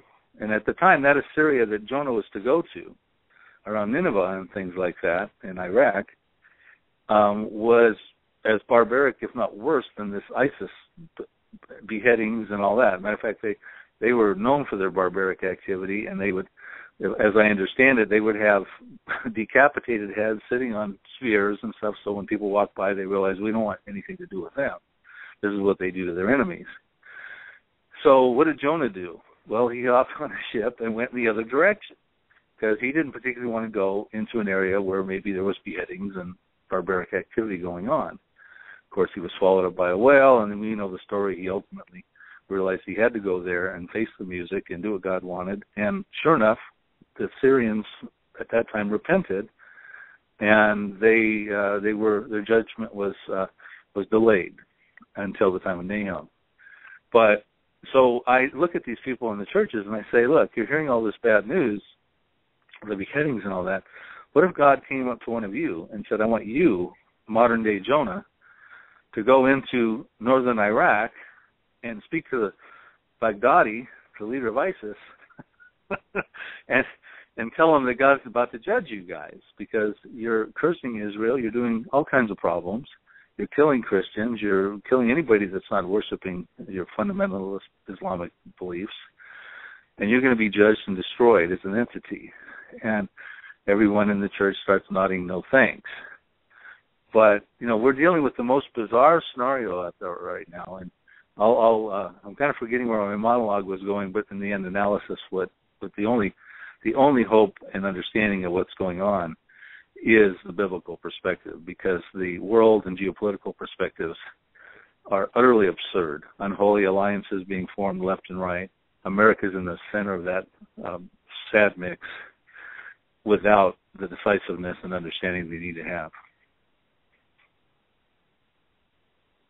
Fantastic, Bill. I mean, that's a fantastic analysis. The entire ISIS topic of ISIS, the Islamic State of Iraq and Syria, to me was a creation or a direct, a creation of the Western intelligence, specifically the United States. I mean, when I say creation, we did nothing to stop it, but I think that plays a very important role into current day events and the formation of this caliphate, the borderless nations, the restructuring of borders, all of this. So who would have thought really 5 years ago, 3 years ago, 2 years ago, or even a year ago, who would have thought about ISIS as being such a formidable foe, and what they've done, the advances they've made here in the short term. I think that's prophetic in and of itself. Well, right, and the verdict's not out on them, just like the verdict isn't out on a whole lot of things over there. For instance, everyone thought Mohammed Morsi was going to be a big deal. As a matter of fact, Time magazine at the end of 2012 did a cover on him as the most important man in the Middle East, I believe the caption was. Of course, now he's deposed in July, and I think he's still in jail. When you look at what happened, we're talking about the uncertainties of the Middle East. You talk about who would have thought ISIS would have been dominating the news now to a point now where Kerry's now, with all of his other failed Middle East foreign policies, running over there trying to put together these unholy alliances with the Arabs and stuff like that don't like Israel. We're supposed to be Israel's best friend. And, everybody's just running around with like a chicken with their head cut off, trying to figure out what to do next. Who's going to be dominating next? Is it going to be a ballistic scenario with Iran's nuclear program, which frankly I think we need to be watching for? My contacts that I feel comfortable with are pretty convinced that Israel is going to strike Iran's nuclear program. It's just a matter of time and layout and that sort of thing. But what's next? Well, when we woke up in January of 2011, Arab Spring was going crazy in North Africa and on through Egypt and Tunisia on into the greater parts of the Middle East. It was like wildfire springing up all over as the youth bulge, driven by social networks of YouTube and Twitter and Facebook, etc., were screaming to cry out from 7th century Islam and state-censored media. And we all thought, the liberal pundits anyways over here in the West, they're just looking for life, liberty, and the pursuit of happiness. This is a good thing. But no one was really expecting that to happen. It just happened like a wildfire. And we've seen that, Syrian revolution later, and now we're on the third Egyptian president. Hagmann Mubarak was the president for over 30 years. But in the last 3 years, we've had three presidents, Mubarak, Morsi, and Sisi, and the verdict is not out on al-Sisi. So he's a general, he's gotten to power through a military coup for all intents and purposes. So everything is like shifting sand in the Middle East right now. And so when we talk about, what's really going on over there, stepping outside, it says in Daniel 2, verses 20 and 21, that it's the Lord who changes times and seasons and removes and raises kings and gives wisdom to the wise and knowledge to those with understanding. And we are seeing the most unbelievable season of change going on in pretty much the history of the Middle East. And we're seeing the removal and lifting up of different leaders in all these different places. And they're shifting and they're changing, and some are being killed and destroyed, like a lot of the Hamas leaders and some of these ISIS leaders now, and, the Egyptian presidents we talk about and this sort of thing. But when you look at who's been removed versus who remains, you'll generally be able to assess that those that removed were probably not those who would go against Israel in a war, like Gaddafi or Ben Ali of Tunisia or Mubarak of Egypt, etc. I mean, they weren't the best apples on the tree, but Mubarak maintained a peace with Israel for a long time. But you look at who's left behind and in power: Hassan Nasrallah of Hezbollah, Secretary General of Hezbollah in Lebanon. Bashar Assad still hanging on with power in Syria, and Ayatollah Khomeini in Iran, and now this Baghdadi of ISIS, and Sisi, who he's not really a fan of Israel's. The verdict's not out on him yet. And, apart from King Abdullah of Jordan, and by the way, Jordan won't recognize Israel's right to exist as a Jewish state. None of the members of the Arab League will. And that wasn't germane to their peace with Israel, that Jimmy Carter, that Bill Clinton forged in the 1990s, because it had nothing to do with Jordanians wanting to get land from Israel, and as much as the Palestinians, won't recognize Israel as a Jewish state because they want to go into Israel and they want to call it Palestine. So anyway, we're just looking at this mess, guys. And as far as I'm concerned, I think the wisdom to the wise and knowledge to those with understanding is that God's enduring, long-suffering mercy, which leads men to repentance, has been extended for over 6 decades since the rebirth of the nation of Israel. And the international community has had the opportunity to try to restore order and peace in that Middle East area. And they've been unsuccessful. And now Israel's enemies are armed and dangerous to the teeth. And Israel knows it. And Israel is strong, and they will fight for their own survival. And the thing that has come out of the Arab Spring, these last 3.5, 4 years, is that Israel has become united in many ways. They understand that if they're going to survive, they're going to have to pretty much take matters into their own hands.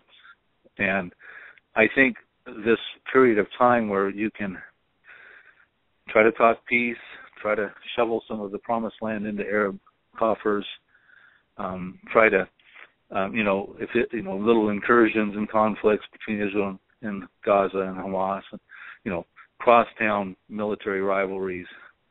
I think those days are rapidly coming to an end. And I think what you're going to start seeing is weapons of mass destruction entering into the Middle East theater and world-changing events that lead to biblical prophecies being fulfilled.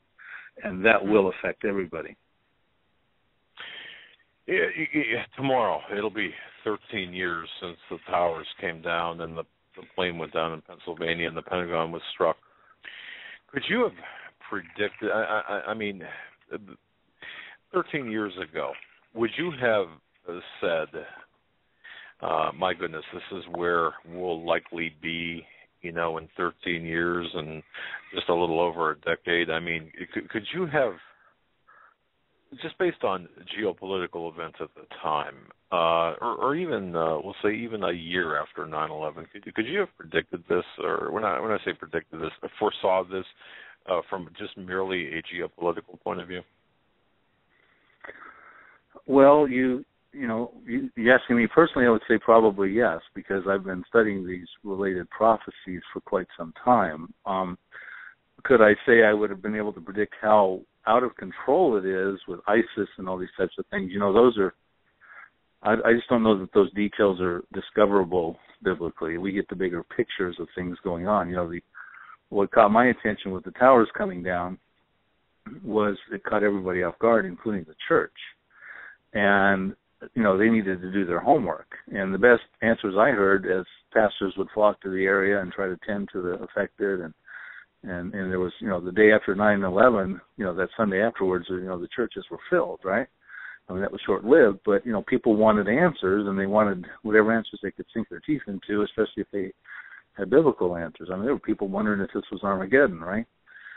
The best thing I heard was Pastor Chuck Smith, who's since gone to be with the Lord from Calvary Chapels, that, you got to keep your eye on the Middle East, the greater Middle East, especially this Ezekiel 38, Gog and Magog, Russian, Iranian, Turkey-led invasion coming into Israel. And I said, well, thank you, Chuck. Someone that's finally putting some identity onto what's going on. But I kind of thought down deep, and no disrespect to Pastor Chuck, who was a wonderful man, was that that's not really about Russia and Turkey and Iran and Ezekiel 38.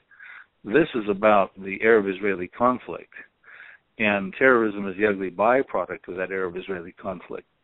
And it was problematic in the Middle East as Palestinians would, blow up pizza parlors and suicide bombers and buses, but the world had a deaf ear foreign policy.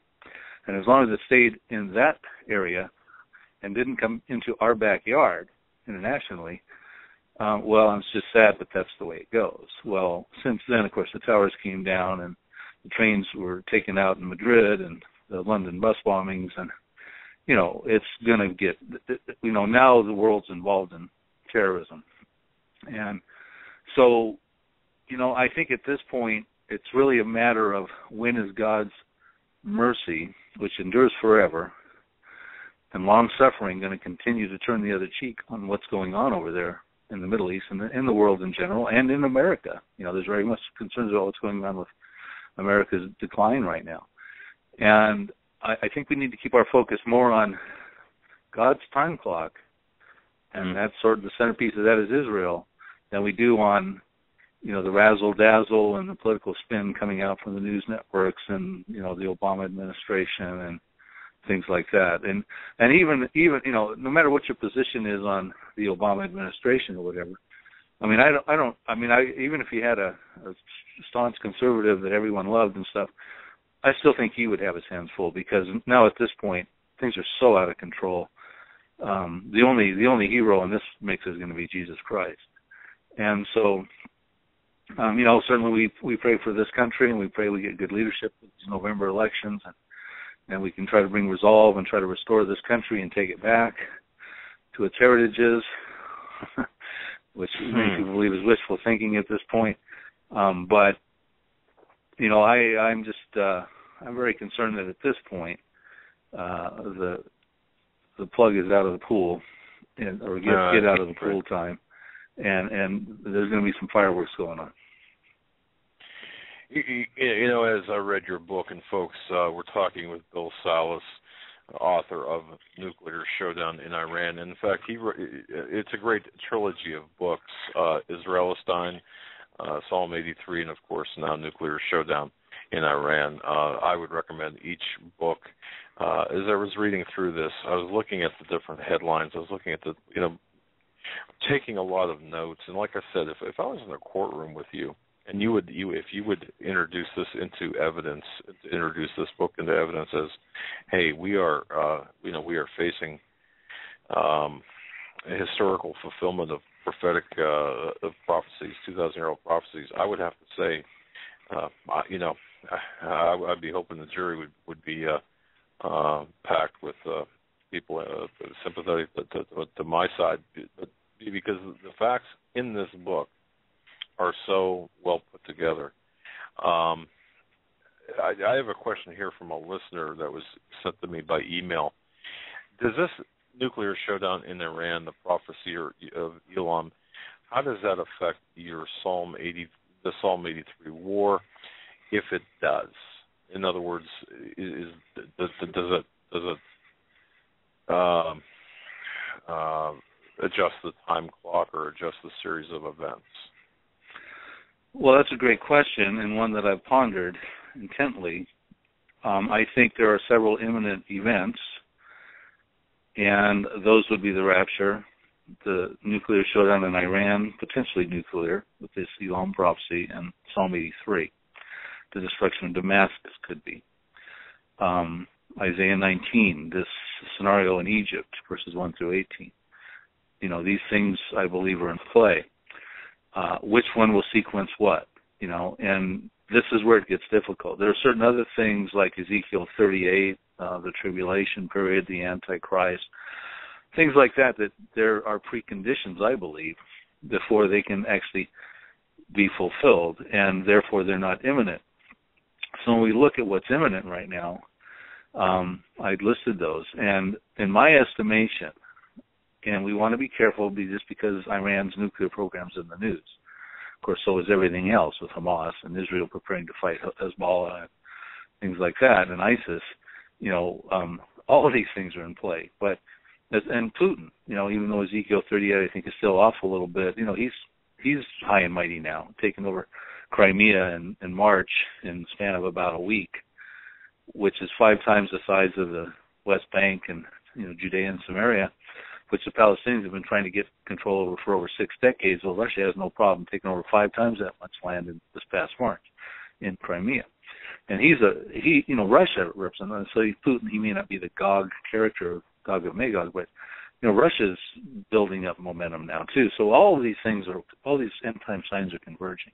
Now, to answer this listener's question, or email his question, I personally think it's possible that the next prophetic event to find fulfillment, setting the rapture aside because we don't know exactly when that'll happen, would be this prophecy on Elam. And Israel cannot chase that nuclear can down the road much longer. Benjamin Netanyahu has been warning about their number one concern of Israel's existential threat since 2005 when Bush was president, since at least 2005. And that's, of course, the time when Ahmadinejad said that he wanted to wipe Israel off the map, the former Iranian president. I think that it's very possible, and I'll give you a story I heard from an Israeli diplomat that compares it to a scenario that Menachem Begin had to go through with Iraq. But I think it's possible that Israel strikes Iran, and that opens up Pandora's box in the Middle East. And the threats Iran has made come to fruition. They try to strike Israel, and they try to get their proxies to strike Israel. Their proxies are degraded somewhat now. Syria, Hamas, Hezbollah is not degraded. They're definitely dangerous and strong right now. But, you start having hundreds of missiles going to Israel daily from different areas, the nuclear weapon is going to go off. I mean, they cannot handle that. Their defense systems are not going to be able to deal with that. And then you might see Damascus being nuked. And, I'm not saying this is how this is going to lay out to your listeners, but if Damascus went up in smoke, And fortunately for a lot of Syrians right now, they're no longer in Damascus. They don't necessarily want to be living in squalor and refugee camps, but when they see their hometown up in a mushroom cloud and they had the opportunity to get out of it, and many of them come to Christ, meanwhile, many of them, of course, probably now familiar with Isaiah 17, the destruction of Damascus, they'll be, clicking their heels in the air going, wow, those that still have heels, many of those people have been maimed and hurt and stuff. But so then you got the Arab League going, whoa, let's set aside our Sunni and Shiite schisms and let's have a meeting, because does this mean, Beirut's next or Cairo's next or, what? We got to do something now. So, all these things are very possible. And, how will America sit on the sidelines and not be affected by these kinds of things? I mean, it's just not probable. No, it's not at all. It's not. And I know our time with you is growing short here. I've got to ask a question that was on my mind here that is kind of totally out of left field from what we're talking about. Well, maybe not. I don't know if I have asked you this question before, but something has been bothering me, and I've been trying to get answers on this, and frankly, I have not been able to get any definitive answers or any solid Christian views that are not anti-Semitic in nature. Okay, that said, I'm referring to an event, a very historic event that took place in Jerusalem back in January of 2008, when George Bush arrived in Jerusalem. It was, I think, January 9th, 2008. Met with the Israeli Prime Minister Olmert, along with former British Prime Minister Tony Blair. They were taken to, reportedly, to Zechariah's cave. I think that part I'm not sure about. But what has been reported was that, and again, if I'm totally off base here, Bill, I want you to tell me I'm off base, but what's been reported by various media sources is during that visit, 3 pretty significant rabbis, rabbinical teachers, presented George W. Bush with a scroll, parchment signed by, again, 3 prominent rabbinical teachers, three of the most prominent on the planet. And it was called the Scroll of Bush, and it referred to him as the Honorable Mr. George W. Bush, President of the United States of America, and then it said something to the effect of Mr. George W. Bush, the Chief Prince of Meshach and Tubal, and then Ezekiel 38, verse 1, leader of the West. Have you heard about this at all? And if so, what's this all about? Well, I haven't heard about it, unfortunately, so I don't know that really qualifies me to give you the answer you're looking for, but I will tell you this. Most scholars would suggest that that's impossible for us to think that an American is going to be, the Gog of Magog or the Meshach of Tubal and things like that. When you look at the history, and that takes us into primarily Ezekiel 38 and 39. Meshach and Tubal, they settled in the area which would commonly be Turkey. So we would think when they're mentioned in Ezekiel 38 verses 1 through 3, that's incorporating Turkey alongside of Magog, and it says Gog of Magog. And then we find out later in Ezekiel 38, if you follow Magog, you find a trail of the Scythians, and they started heading up into the breakaway areas of the southern steppes of Russia. And ultimately it says this coalition is going to be invade from the uttermost parts of the northernmost parts, and on the map that would take you up toward, of course, Russia. So your general teachings are pretty solid and fairly well researched, and that would put Russia involved and Turkey involved. And those are the main populations listed in the first few verses. Then you get some honorable mentions of these other guys, which I find interesting, in around verse 5, where you've got Cush and Put and Persia. And, Persia would be Iran, which I find interesting. Why aren't they listed in the first few verses with Russia and Turkey. And I think it's interesting, now that we talk about Elam, is Iran degraded by the time of Ezekiel 38 and 39? Are they a less formidable army because of maybe a strike on Elam and their nuclear program, if that's what's being in that prophecy in Jeremiah 49? But, Put and Cush, Put would be around Libya and some of the northern African areas, maybe Tunisia and Morocco areas, and then Cush would take you down to the west, eastern, central area of North Africa, maybe down through lower Egypt and Somalia and Sudan and things like that, Ethiopia maybe. So I just don't see America in that mix at all. So from my perspective, I wouldn't add much credibility to that story. Okay, good, because when I read that, I was grabbing your book and Israelstein, and as well as Psalm 83, and I'm thinking, okay, this is not fitting anywhere, and but I had to ask because I thought it was a rather interesting, if not anecdotal, story. And just to close this out, I mean, you get into in your book the overview, of course, we were talking about the Ezekiel 38-39 prophecy, Putin to fulfill the Bible prophecy with Ukraine actions. It's interesting because you wrote a novel, I suspect, or I suppose you would call it Revelation Road, Hope Beyond the Horizon. And it's interesting because you point to the possibility that the Magog coalition is strategically assembled, or is strategically assembled by Russia, and certain countries also coalesce perhaps for one or more reasons, and you list different reasons, but the Ukraine situation right now, how does that fit into the larger geopolitical, what we're talking about here, the situation that we're talking about? Okay, and by the way, before I answer that, I do want to caveat something I just said in my last answer.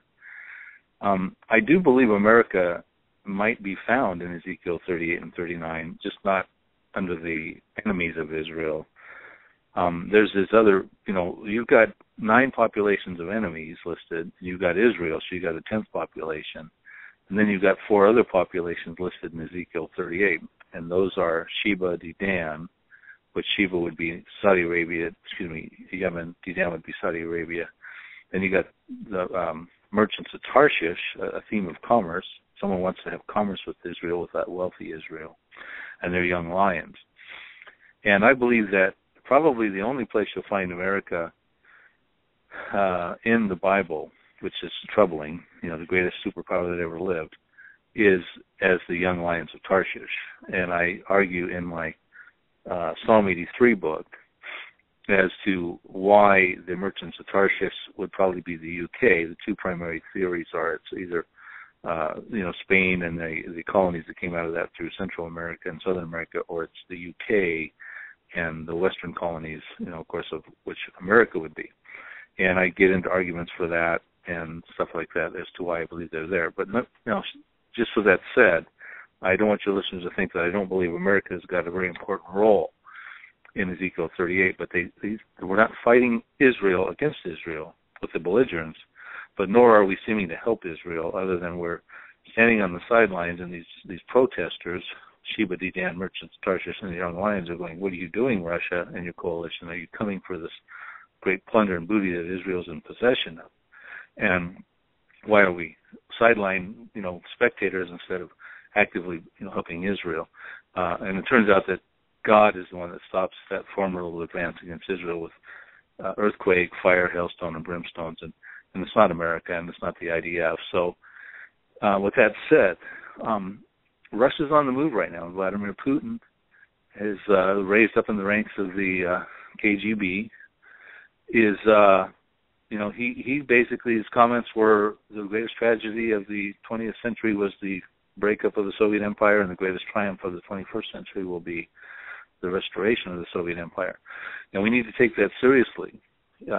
Russia is one of the top producers of oil. I think they recently surpassed Saudi Arabia as the top producer. Now there's debate as to whether they're maintaining that ranking.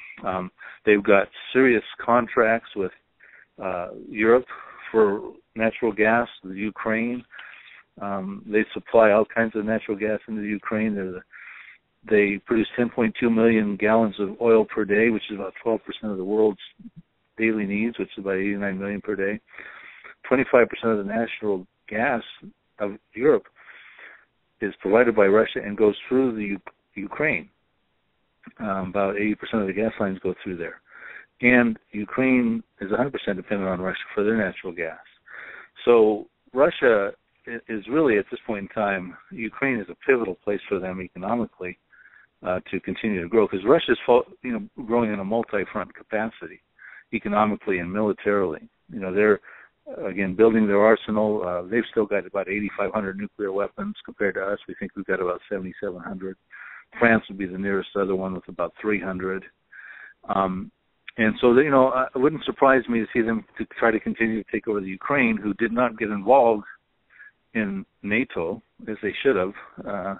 But now NATO is concerned about what could happen to the Ukraine, and then Russia expanding into the NATO nations, NATO alliance. So, Russia may sort of meet some resistance as they try to take over the Ukraine. I wouldn't be surprised if they do want to take over the Ukraine and move toward that end, and they probably wouldn't have much trouble doing that unless the West opposes that and NATO opposes that. But the larger issue, I think, is that if they do start to butt heads in the Ukraine with the Western powers, they then start to move towards mobilizing and taking back parts of the Soviet Empire that were in the breakaway republics in the southern steppes of Russia, which those places appear to be in Ezekiel 38 when you follow the path of Magog and the Scythians and things like that. So how far he will go toward taking over Ukraine, it's possible he'll keep moving in that direction, but if he starts running into roadblocks, it would not surprise me to see him leveraging more power, or Russia in general leveraging more power to the south of Russia, and that would fit into Ezekiel 38 as well. Gotcha. And that makes perfect sense. Folks, you've got to, in my view, in my estimation anyway, you've got to take a couple of steps back and look at the entire, the larger picture, the geopolitical picture in, what's taking place to really understand, for example, what is taking place in the Middle East.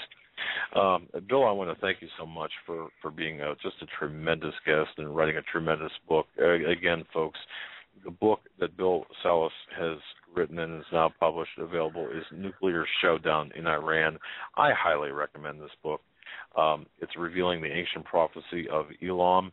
It's a very, very solid read, and Mr. Salus was very careful not to make any leaps in logic as others might do or tend to do, and I respect him for that. He lays it all out in a very factual manner, and it was a book that I read through quickly once and then read again, taking notes. I'm going to tell you, a fantastic book, and it really. I look at your book, Psalm 83, Israelistine, and this book is like a trilogy that all fit together, and a very good biblical work in biblical eschatology. So I just want to say thank you so much for that. In the last 2 minutes we've got left before the top of the hour, anything that we might have missed that you want to drive home? No, I always like to close with the fact that in these unpredictable times, we need to understand that we can have understanding and hope and comfort in what the Word of God says, and that, of course, is that Jesus Christ loves us, He's our Savior, He is returning, and He will remedy all these problems. And the Christ-rejecting world, even though God is a loving God and His mercies endure forever, it will be judged. And the opportunity is right now to accept Jesus Christ as your Savior, because things are about to explode. And you want to be walking with the Lord and receiving the Lord as your Savior to get through these troubling times. And I would encourage all your listeners to seriously take that journey and make that step even now, because today is the day of their salvation. But if they want to inquire and do their diligent research, they need to do it with ultimate priority at this point in time. Absolutely. Absolutely. I couldn't have said it any better myself. Mr. Bill Salus, we really appreciate it. His website is, I'm sorry, Bill. I just lost my page. Depot Ministries. Thank you. Plus prophecydepot.com, like Home Depot. Sorry. Prophecydepot.com is the best one. Right, okay. And as a matter of fact, I typed the Prophecy Depot Ministries, but it does go to prophecydepot.com. Okay, Prophecy. Gotcha. All right, beautiful. Bill, thanks so much. God bless you. You have a great night, and thank you for bearing with us through all of these communication issues. We do have some pretty terrific storms here, cartoonish like lightning that's outside of our studio window, so I don't know if that had anything to do with it. So, but again, thank you so much for your time tonight, sir. All right, thank you guys very much. All right. Thanks, Bill. And folks, you can go to hagmanandhagmann.com.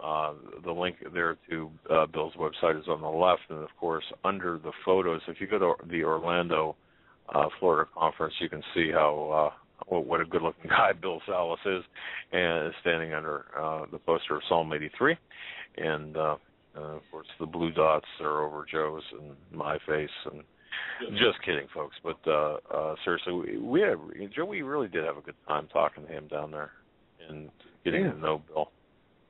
Yeah, need to do more of those meet and greets, and especially with what we're seeing in the world today. We don't know how much time we'll have left to be able to have the freedoms of travel and gathering that we do now. In preparation for tonight's program, I was thinking too. I know it's not not necessarily their what would you call it? Their charge to do so, or within their purview. But I often wonder if, for example, some so-called conservative Christian talk show hosts, if they, we'll take Sean Hannity for example. How do they view world events? Or why isn't there more of a biblical perspective? I suppose that's kind of a rhetorical question. Why isn't there more of a biblical perspective that's being offered today? Because isn't what we're seeing today, when you can go back nearly 2,000 years ago to Ezekiel, Jeremiah, for example, and read a prophecy that appears to fit to a T what's taking place today, and they say appears to fit this. Why wouldn't that come up in conversation? Are they not allowed to? Well, they can't point people in the true direction of the truth, so they do everything they can to make excuses and talking points around that real truth. And you know what? This is why we do our program, because for experts like Bill and others to come on and say, look, this is what's taking place. This is what was predicted, what was prophesied. I'm sorry for using the word predicted, but prophesied in the Bible. To me, this is the real news. And when you look at this, how everything is being set up. And again, I look at ISIS. Look at ISIS. Look at how I hesitate to use the word perfect, but what a perfect fit ISIS is for this entire end time scenario. What a perfect fit all of these other puzzle pieces are for this end time scenario as prophesied in the Bible. So just something I was thinking about for the preparation for the show tonight.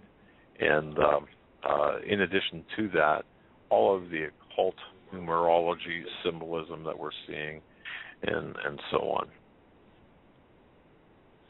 Just a quick scheduling notes here. Tomorrow we will be on a few different radio shows before having our own. We'll be with Josh Tully tomorrow from 10 to noon Eastern Time, and then we'll be on Pastor Paul Begley's show at 1 o'clock tomorrow Eastern Time. So that's the Josh Tully show from 10 to noon, and then an hour after that we will be on with Pastor Paul Begley. For those who are available who want to listen in, make sure I'm going to take my gloves off tomorrow. I'm taking the gloves off tomorrow. With that, we're going to go to our top of the hour break. We'll be right back after these short messages. You're listening to the Hagmann and Hagmann Report on this. To the third and final hour of the Hagmann and Hagmann Report on this September 10th, 2014. Can you think back for a moment here? Can you imagine us doing a program September 10th, 2001? Would we have gotten it right? Would we have, and I think about this as well, would we have been in the ballpark? Would we have, in the run-up to that particular episode, would we have got things right, facts right? And I look at where we're at today, the threat level. And by the way, folks, Barack Hussein Obama, there was a presidential address on the Islamic State threat this evening where he addressed the nation.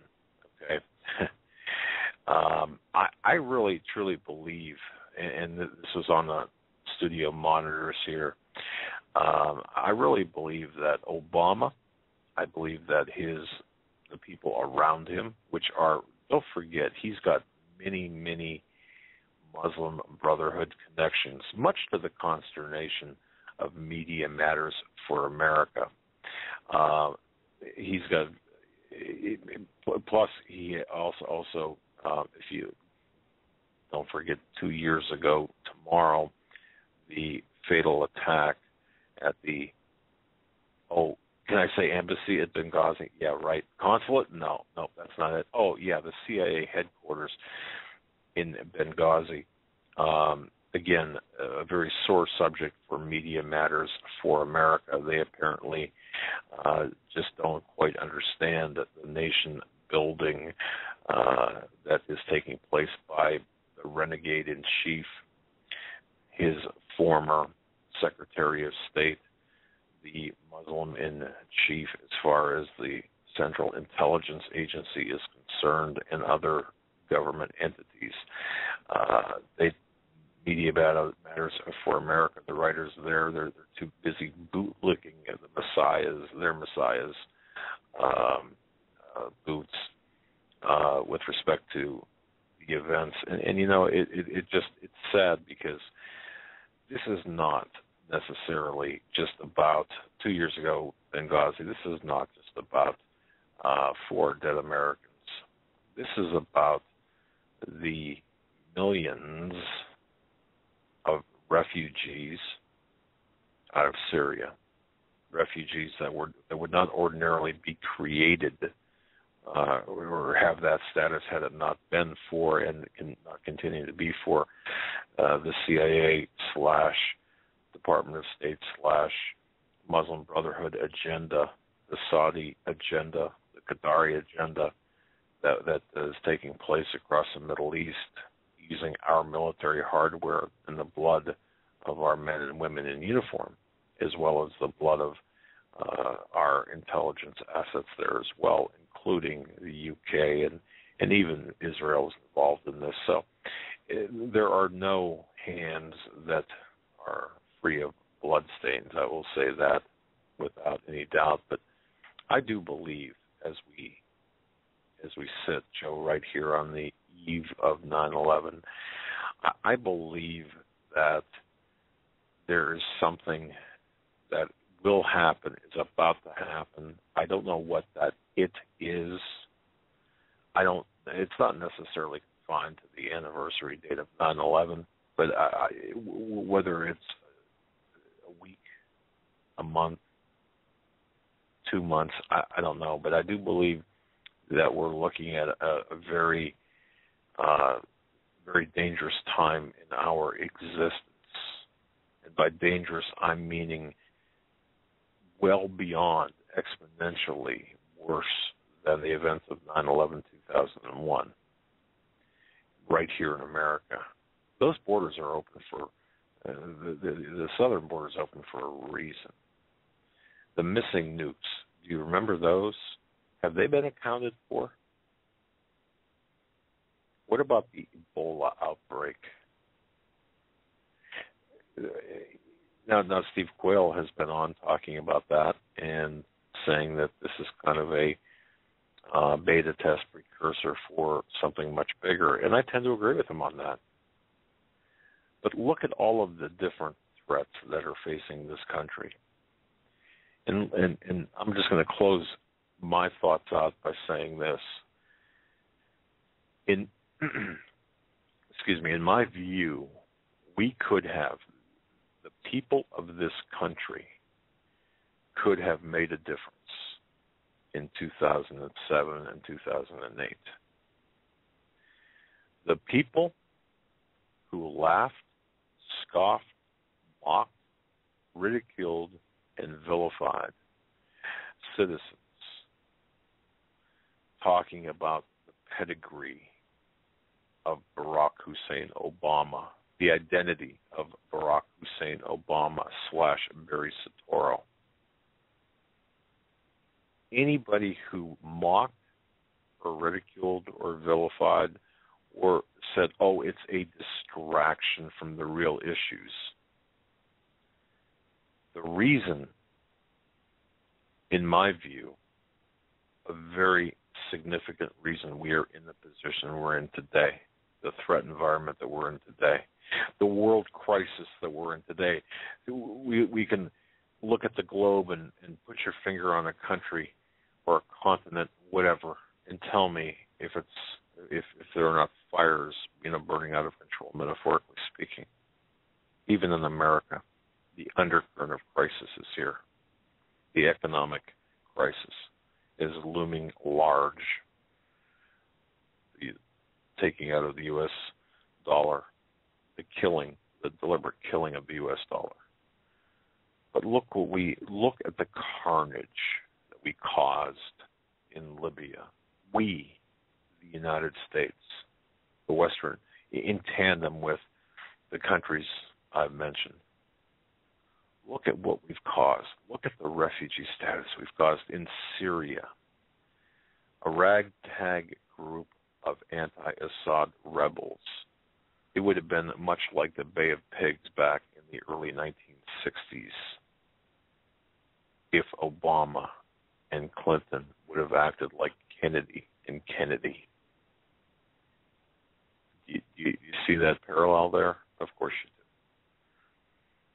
But no, you've got the renegade in chief whose agenda is Islamic.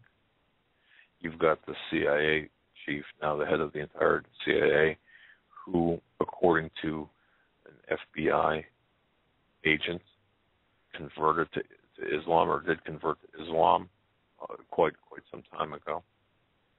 And even if the conversion, even if that is, it can't be proved, by their fruits you shall know them. Certainly the CIA, the Western intelligence agencies combined, are doing the bidding for Saudi Arabia, for the Saudis, for the Qataris. One of the things, and I'll, for real now, I'll close with this, Joe.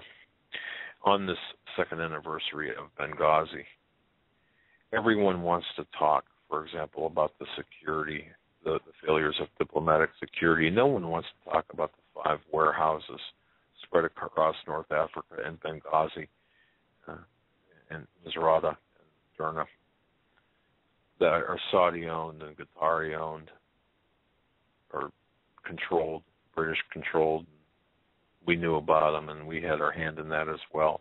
No one wants to talk about the 2 major ships, the El Intisar, as well as the other one, begins with an L, I can't think of it right now at the moment, that were running tons and tons and tons and tons of weapons out of Libya, out of North Africa, out of Derna, or out of North Africa into Syria. Well, via Turkey, that is. Isn't it funny how Media Matters, all they want to talk about, diplomatic security failures, which is a red herring. And when I say that, it goes to us, our side, so to speak, the conservative Christian, the people who are supposed to know and want to get to the truth of the matter. We're not even many of us are not even bringing this up about the real agenda in the Middle East, about the real agenda of the Arab Spring, about the real agenda with Libya, about the real agenda in Syria, and the proxy war that we're fighting against Russia that will soon turn to, soon turn to, can I talk? I can't talk. May very well soon. Yeah.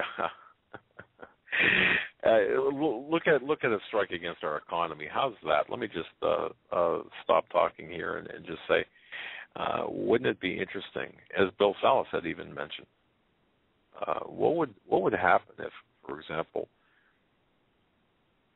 the price of oil or the flow of oil, what would happen if we couldn't guarantee the free flow of oil across the Strait of Hormuz or through the Persian Gulf area? What would happen to the U.S. dollar? Do you think that would? Do you think the petrodollar would cease to exist? I do. In addition to everything else, and of course, we've got people within our own government wanting to kill the U.S. dollar. Well, it all goes back to the one world economy, one world religion, one world political system. So I find it interesting. If you missed it, in case you missed it tonight, we're listening to this program, Barack Obama, of course, giving a statement about the threat that ISIS presents. And don't forget, all we need to know actually is contained on page 261 of his book, The Audacity of Hope, where he writes, this being Barry Soetoro or Barack Hussein Obama, I will stand with the Muslims should the political winds shift in an ugly direction, and oh, have they. Folks, we are on borrowed time. And I do believe that right now we are seeing the end game play out, the geopolitical end game play out, the stage being set for Bill Salus talked about, what Steve Quayle talks about, and what Paul McGuire talks about, and all of our guests. What we try to do is connect the dots here on this program. And hopefully we're doing a good job. I want to say hello to the various individuals listening all across the world. Thank you very much for tuning in tonight. We do have some news. You know, the president gave a speech tonight. Some of the highlights from that: no safe haven. Obama declares airstrike on Islamic State wherever it exists. And we obviously didn't get a chance to listen to what he said, but it says the president on Wednesday outlined a plan to authorize broader U.S. military involvement in hunting down fighters of the notorious Islamic State jihadist group in Iraq and Syria wherever they exist. In the public address to the American people, the president said that they will conduct a systematic campaign of airstrikes against these terrorists. And he goes on to say, from a report from RT, I have made it clear that we will hunt down the terrorists who threaten our country wherever they are. That means I will not hesitate to take action against ISIL in Syria as well as Iraq. This is a core principle of my presidency. If you threaten America, you will find no safe haven. It goes on to say the president's strategy in Syria will be able to support opposition forces, and he again called on Congress to give the U.S. government additional authority and resources to train and equip these fighters, meaning rebel fighters in Syria. Same old, it sounds like. I truly believe that Obama is a Trojan horse Manchurian candidate wrapped into one. I don't see how he can actually, of course, using the principle of taqiyya, that lying, telling untruths, being actually sanctioned by the Islamic religion, kind of a twist to the communistic theory that the means justify the ends.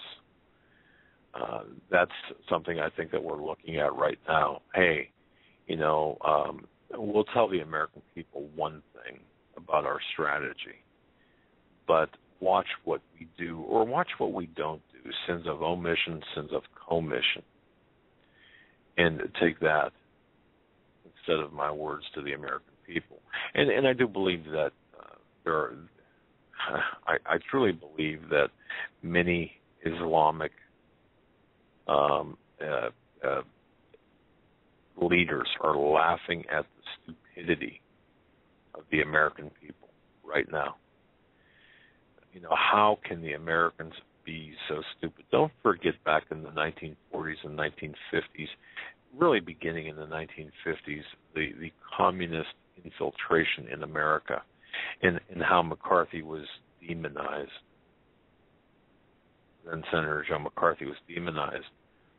And remember how Hollywood came out and saying, oh, you've ruined careers and lives. And actually it was the House Un-American Activities, which she didn't have anything to do with anyway. But it's interesting to see how the parallels in history between the McCarthy era against communists. And by the way, Joe McCarthy was absolutely 100% correct. You might not, history, or at least revised history, might not show that, but he was 100% correct.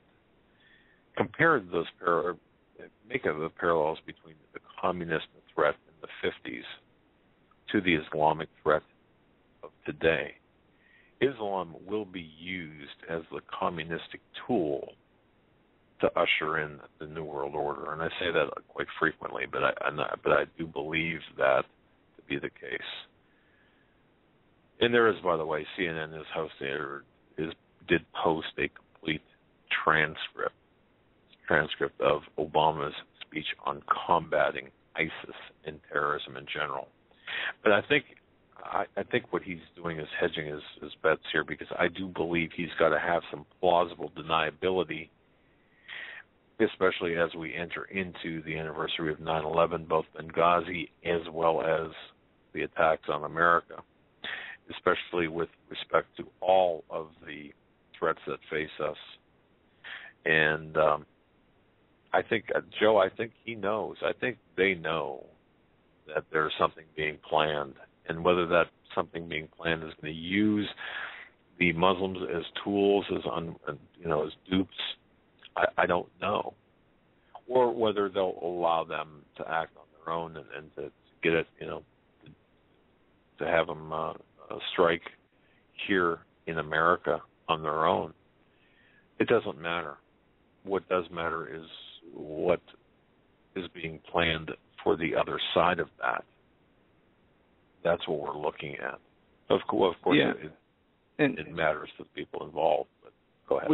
With what I'm reading, he stated tonight, I don't understand how he can say we can and are going to, advance airstrikes against the Islamic State, wherever they are in Iraq or in Syria, at the same time saying they need additional authority for Congress to grant arms to the rebels. Where's the authority to extend airstrikes in these other countries? I mean, it's kind of is this going to be like the immigration, where if they don't act, if he doesn't get the actions from Congress that he expects, then he's going to go ahead and basically decide that he has that authority based on Congress's inaction? Yes, yes, and thanks for bringing that up. I truly believe that. And folks, remember, it's all about Syria. It always was about Syria, and this is all about Syria, because where are they going to strike? Where would this renegade in chief direct the airstrikes? It would be in Syria. And of course, who will that affect? Of course, Syria, yes, but you've got the allies of Syria, including but not limited to, of course, Russia and China. Russia has got deep strategic military ties to Syria and political ties. China, economic ties to Syria. This does not happen in a vacuum. And I would be interested, folks, and you can help us out too. Take a look at the speech. Take a look at the transcript. I'd be interested to find out if there are any anomalies with respect to the time it began, the number of minutes, anything anomalous with respect to potential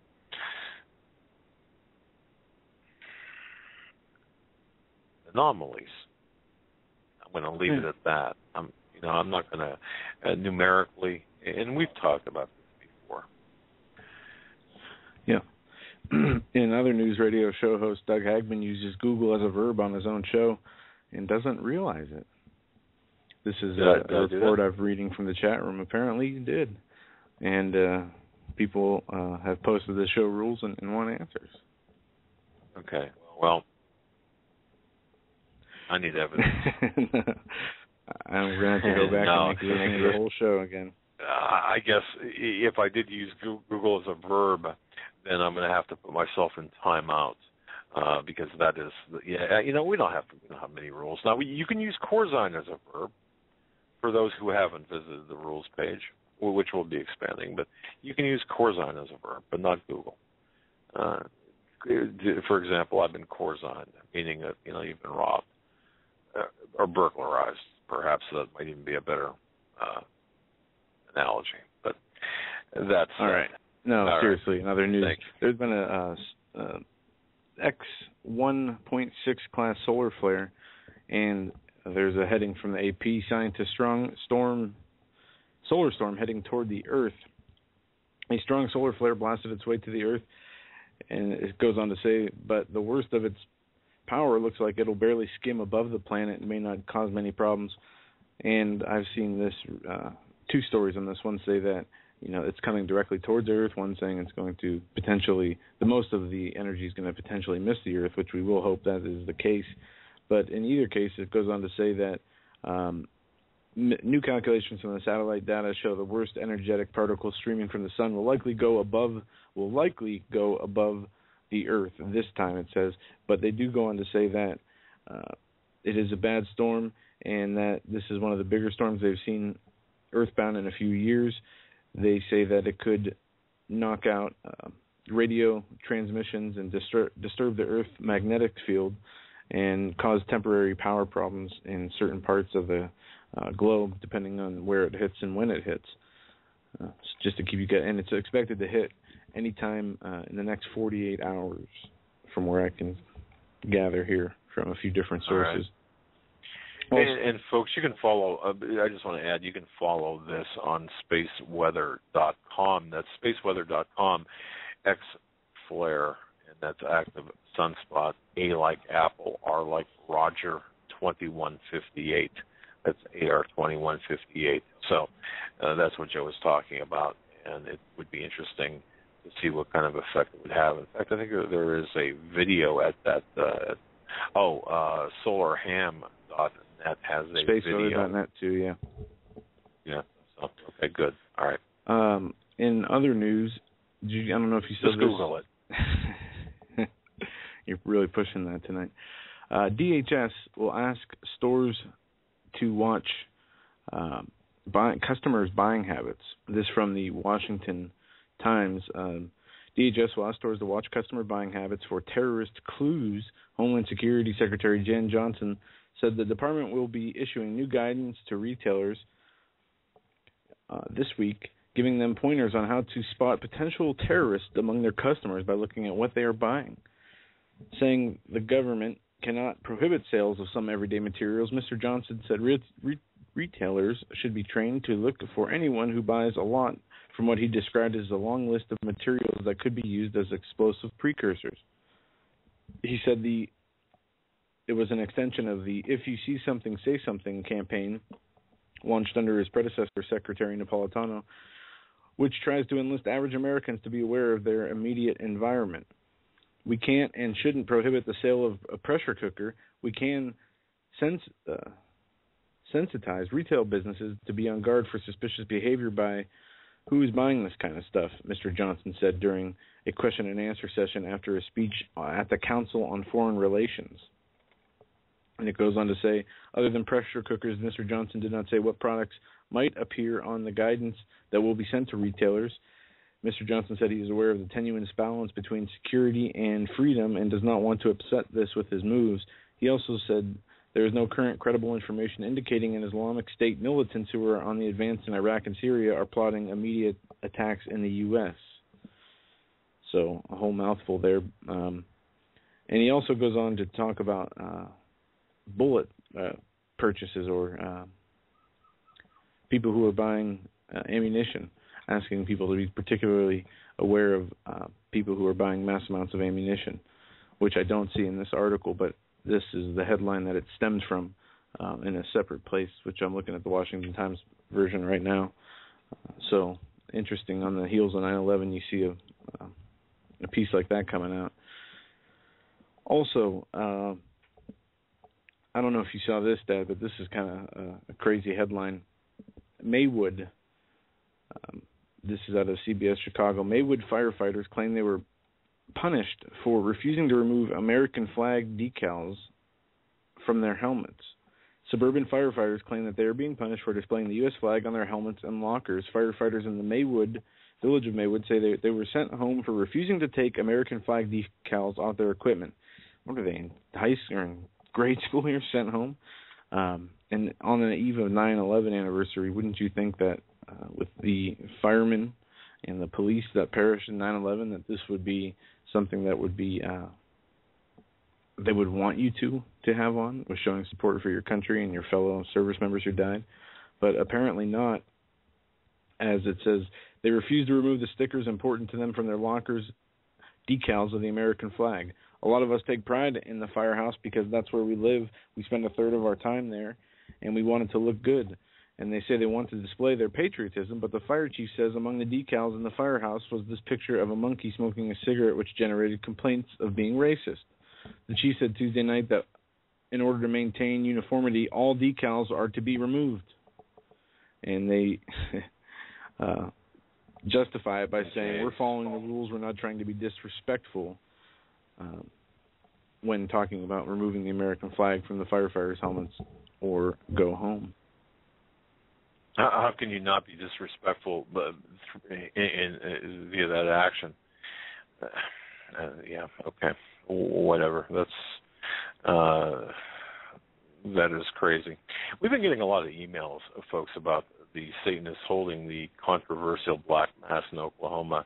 Have you folks been following this story? Have you heard about it? Of course, the satanic worshiping group that intends on hosting a satanic Black Mass. They're planning to go ahead with this controversial ceremony this month.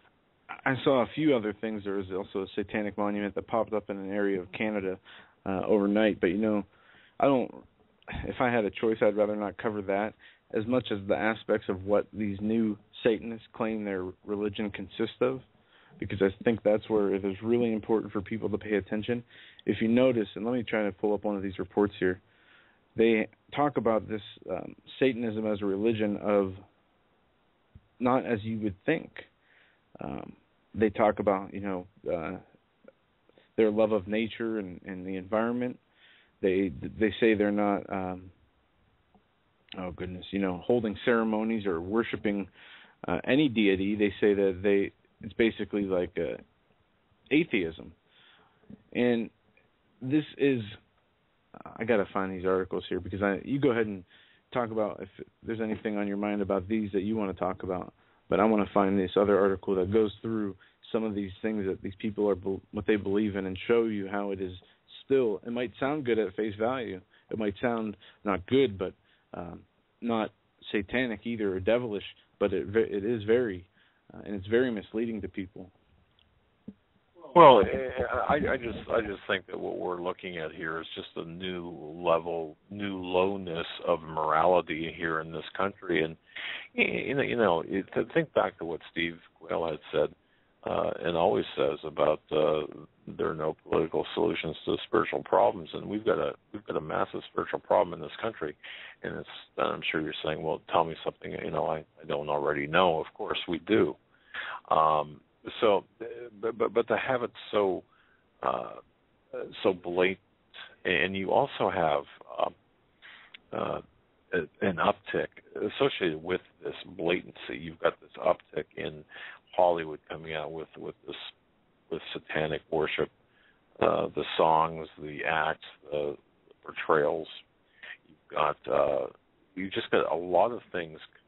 emerging right now. It's absolutely mind-blowing to me, at least I believe. But yeah, we don't have to get into that. I just wanted to bring that to at least acknowledge the fact that we've been following this. Well, they go on to say here that they don't believe in the supernatural, and that's not what the core. They say this is secularism. They believe in science. They believe in environmentalism, and this is just as deceiving, if not more deceiving, than outright believing in some type of deity of evil, because what they're doing here is they're turning the Satan worship into basic, secularism, and it's just as bad. And you see these Satanists saying, they're not involved in the business of rituals, and their dedication is to science and to nature and to, like I said, the environment. Well, this is very misleading, and it's very appealing to especially more young people who are not of any religious denomination. And that is where the appeal sets in, when people find out that they are not actually worshiping something other than what they hope is, they say their hope is that the name and imagery sends silly supernaturalists like us expecting all the wrong things, like cannibalism and human sacrifice, only to have our folly exposed, that what they believe in is nothing supernatural. It's completely scientific and secular. Well, this is just as bad as believing in a supernatural element. Okay, very good. You might wonder why I'm coming at this topic at this point in time, given all the news. Well, I think it's important for us to understand. Actually, I was doing some research, and I came across the book Alinsky's Rules for Radicals, and I just want to remind everyone Alinsky's 13 rules for, the progressive, communist, Democrats, socialists, whatever you want to call them. The reason, because right now they are using the internet as a tool. For example, I mentioned Media Matters for America. Well, it's interesting how these Alinskyites will direct the conversation, redirect the topics to something it was or not necessarily damaging to their issues. Okay, 13 rules. Rule number 1: power is not only what you have, but what the enemy thinks you have. Now, I'm just going to offer these rules without comment. This is just for your knowledge, in case you don't have a copy of Rules for Radicals sitting on your bookshelf. Please be aware of these, because it's taking place all across the internet right now and elsewhere. So number 1, power is not only what you have, but what the enemy thinks you have. Number 2, never go outside the expertise of your people. Interesting. Number 3, whenever possible, go outside of the expertise of the enemy. 4, make the enemy live up to their own book of rules. 5, ridicule is man's most potent weapon. 6, a good tactic is one your people enjoy. 7, a tactic that drags on too long becomes a drag. 8, keep the pressure on with different tactics and actions and utilize all events of the period for your purpose. 9, the threat is usually more terrifying than the thing itself. 10, the major premise for tactics is the development of operations that will maintain a constant pressure upon the opposition. 11, if you push a negative hard enough and deep enough, it's going to break through into its counter side. 12, the price of a successful attack is a constructive alternative. And 13, pick the target freeze it, personalize it, and polarize it. Now, we all know that Alinsky was an admirer of Lucifer, of course, the radical angel. In fact, the book, at least the original book, copies of the book were dedicated to Lucifer. That's has since, over the last couple of years, been excised from the book. But, I can't believe it. I mean, he dedicated his book, Rules for Radicals, to Lucifer. Alinsky so admired Lucifer, he wanted to join Satan in hell. If you go back to 1972, Playboy magazine did an interview with Alinsky. Now, it was an extensive interview, and of course, Playboy magazine. And remember, I think it was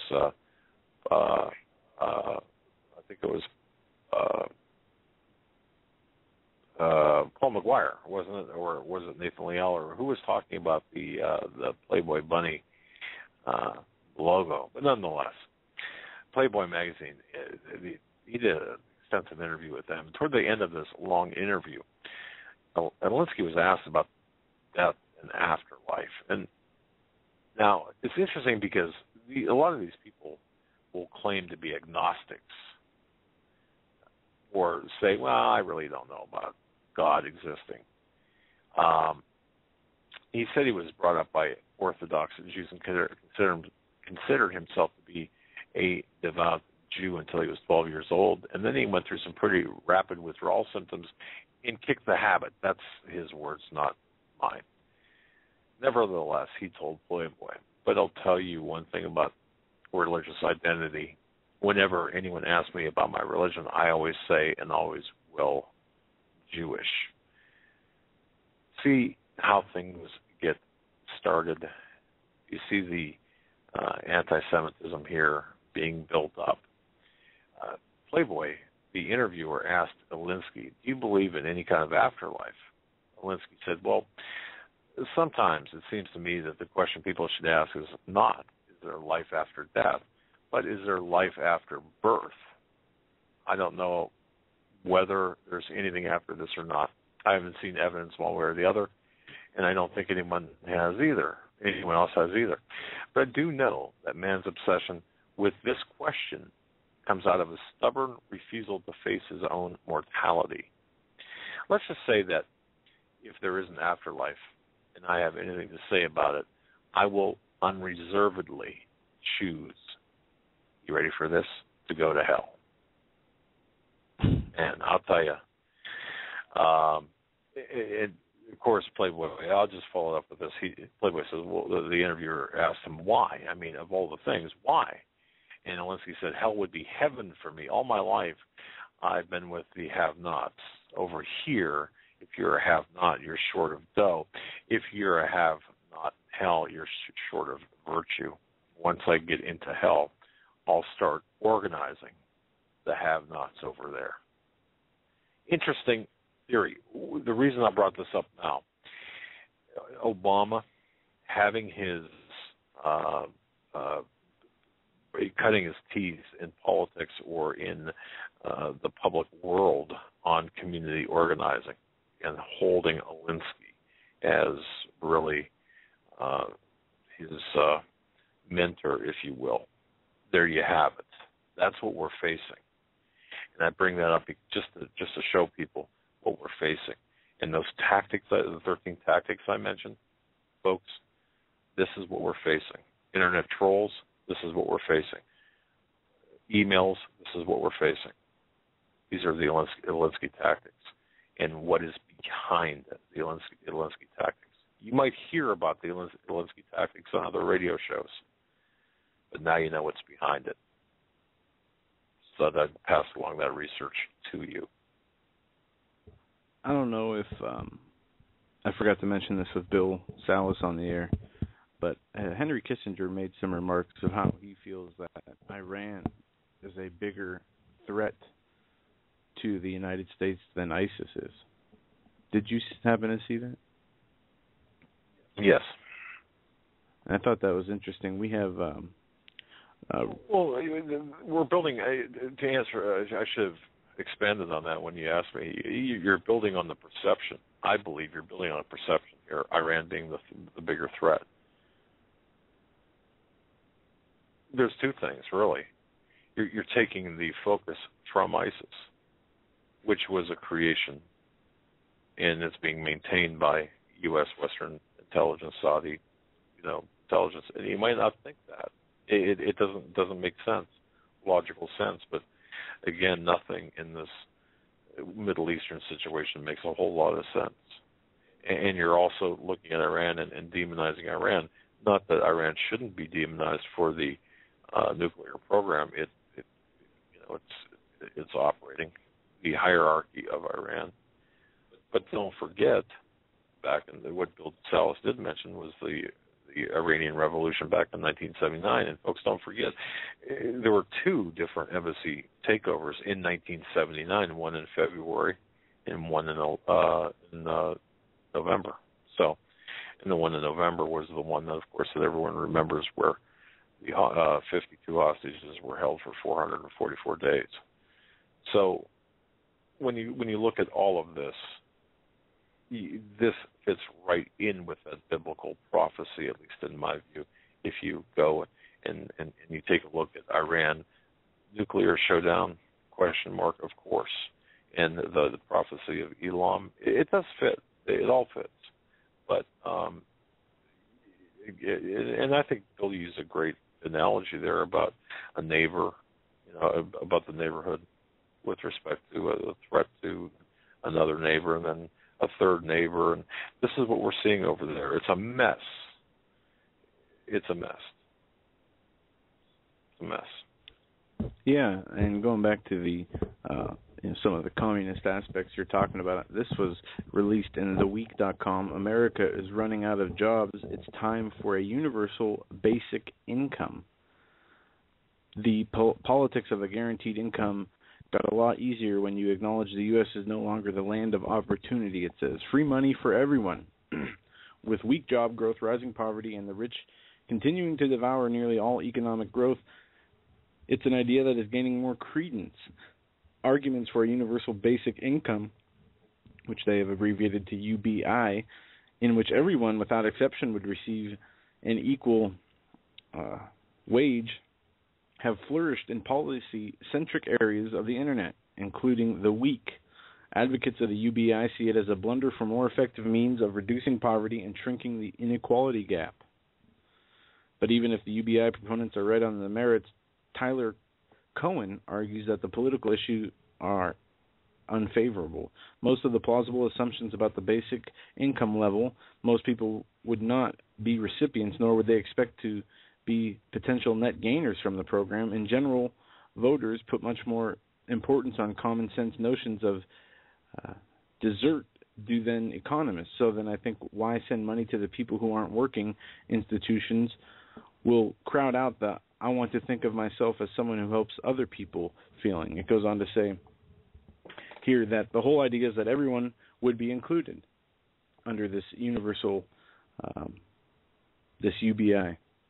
Universal basic income, and I mean this is just communism at its finest economically. Imagine being somebody who makes the minimum wage working at a McDonald's versus a senior marketing director at a bigger corporation. Everybody would be making the same amount of money. And it would be the law. It would be put into law that there would be, just like there's no keeping track of scores and sporting events and for children anymore. Just like there's no, winners or losers in different academic and athletic events in schools. This would be a uniform, mandatory income for all humans, not just here in America, but all across the globe is what they want to do with this universal wage. And it's a sick joke, This is communist economics and globalization ideals, right? Being brought up here at the forefront. And not only that, what is even worse when reading through the comments is there's a lot more people who are on these internet message boards for whatever reason that seem to think this is a good idea. At times when our economy is at an all-time low when it comes to jobs. In other news, the media is not reporting the terrible poll numbers of our president so far this year. The big three networks have only mentioned President Obama's poor approval ratings twice in their evening newscasts. In the same time period, those networks have commissioned 15 polls on the president's approval rating, according to a Media Research Center study. It just goes on to say that it goes on to say how there's an article on Drudge how the president's statements tonight echoed Bush 41. It says echoes lines from Bush 41 in his speech tonight, but his approval rating is lower than second Bush at this time in his presidency. But the media is not telling the people how low his approval ratings are. We've seen all-time low approval ratings of Congress, of pretty much all leadership, and now, through for our commander-in-chief or renegade-in-chief, more than 50% of the public disapproves of his job, and I imagine it's going to get much worse.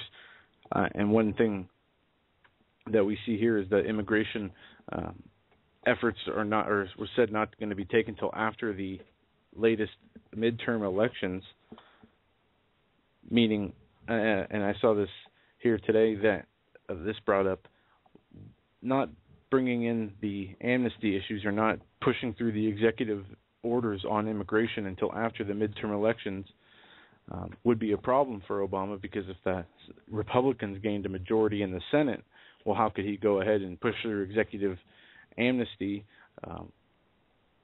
without having a law passed? Well, he's going to do it either way, whether there's a Republican Senate or not. And does it really matter if there's a majority one way or other in the House or Senate at this point in time? No, I think it's much too late. I really do.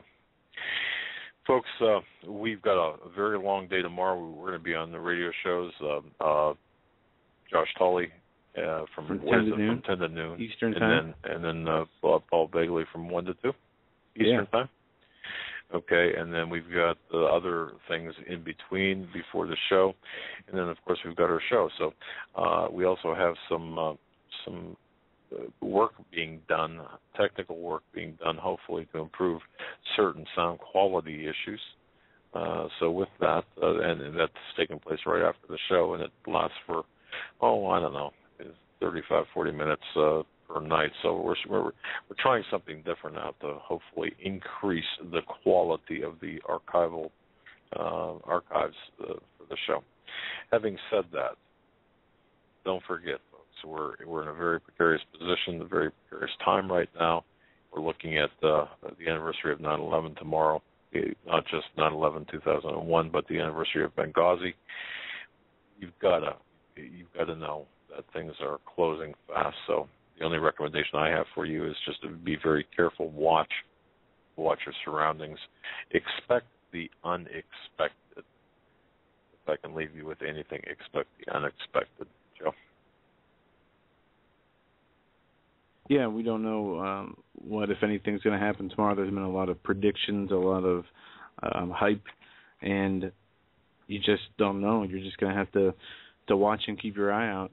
And ever since 9/11, 13 years ago, we've seen how far our country has went into decay. I don't think they need a special day to pull out these kind of stunts anymore, but I think they will use their numerology.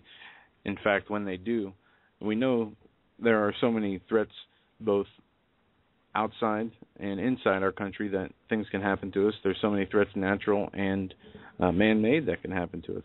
As you said, we just need to continue in prayer. We need to seek the Lord, and we need to keep aware of our surroundings. We need to keep aware of what's going on around us.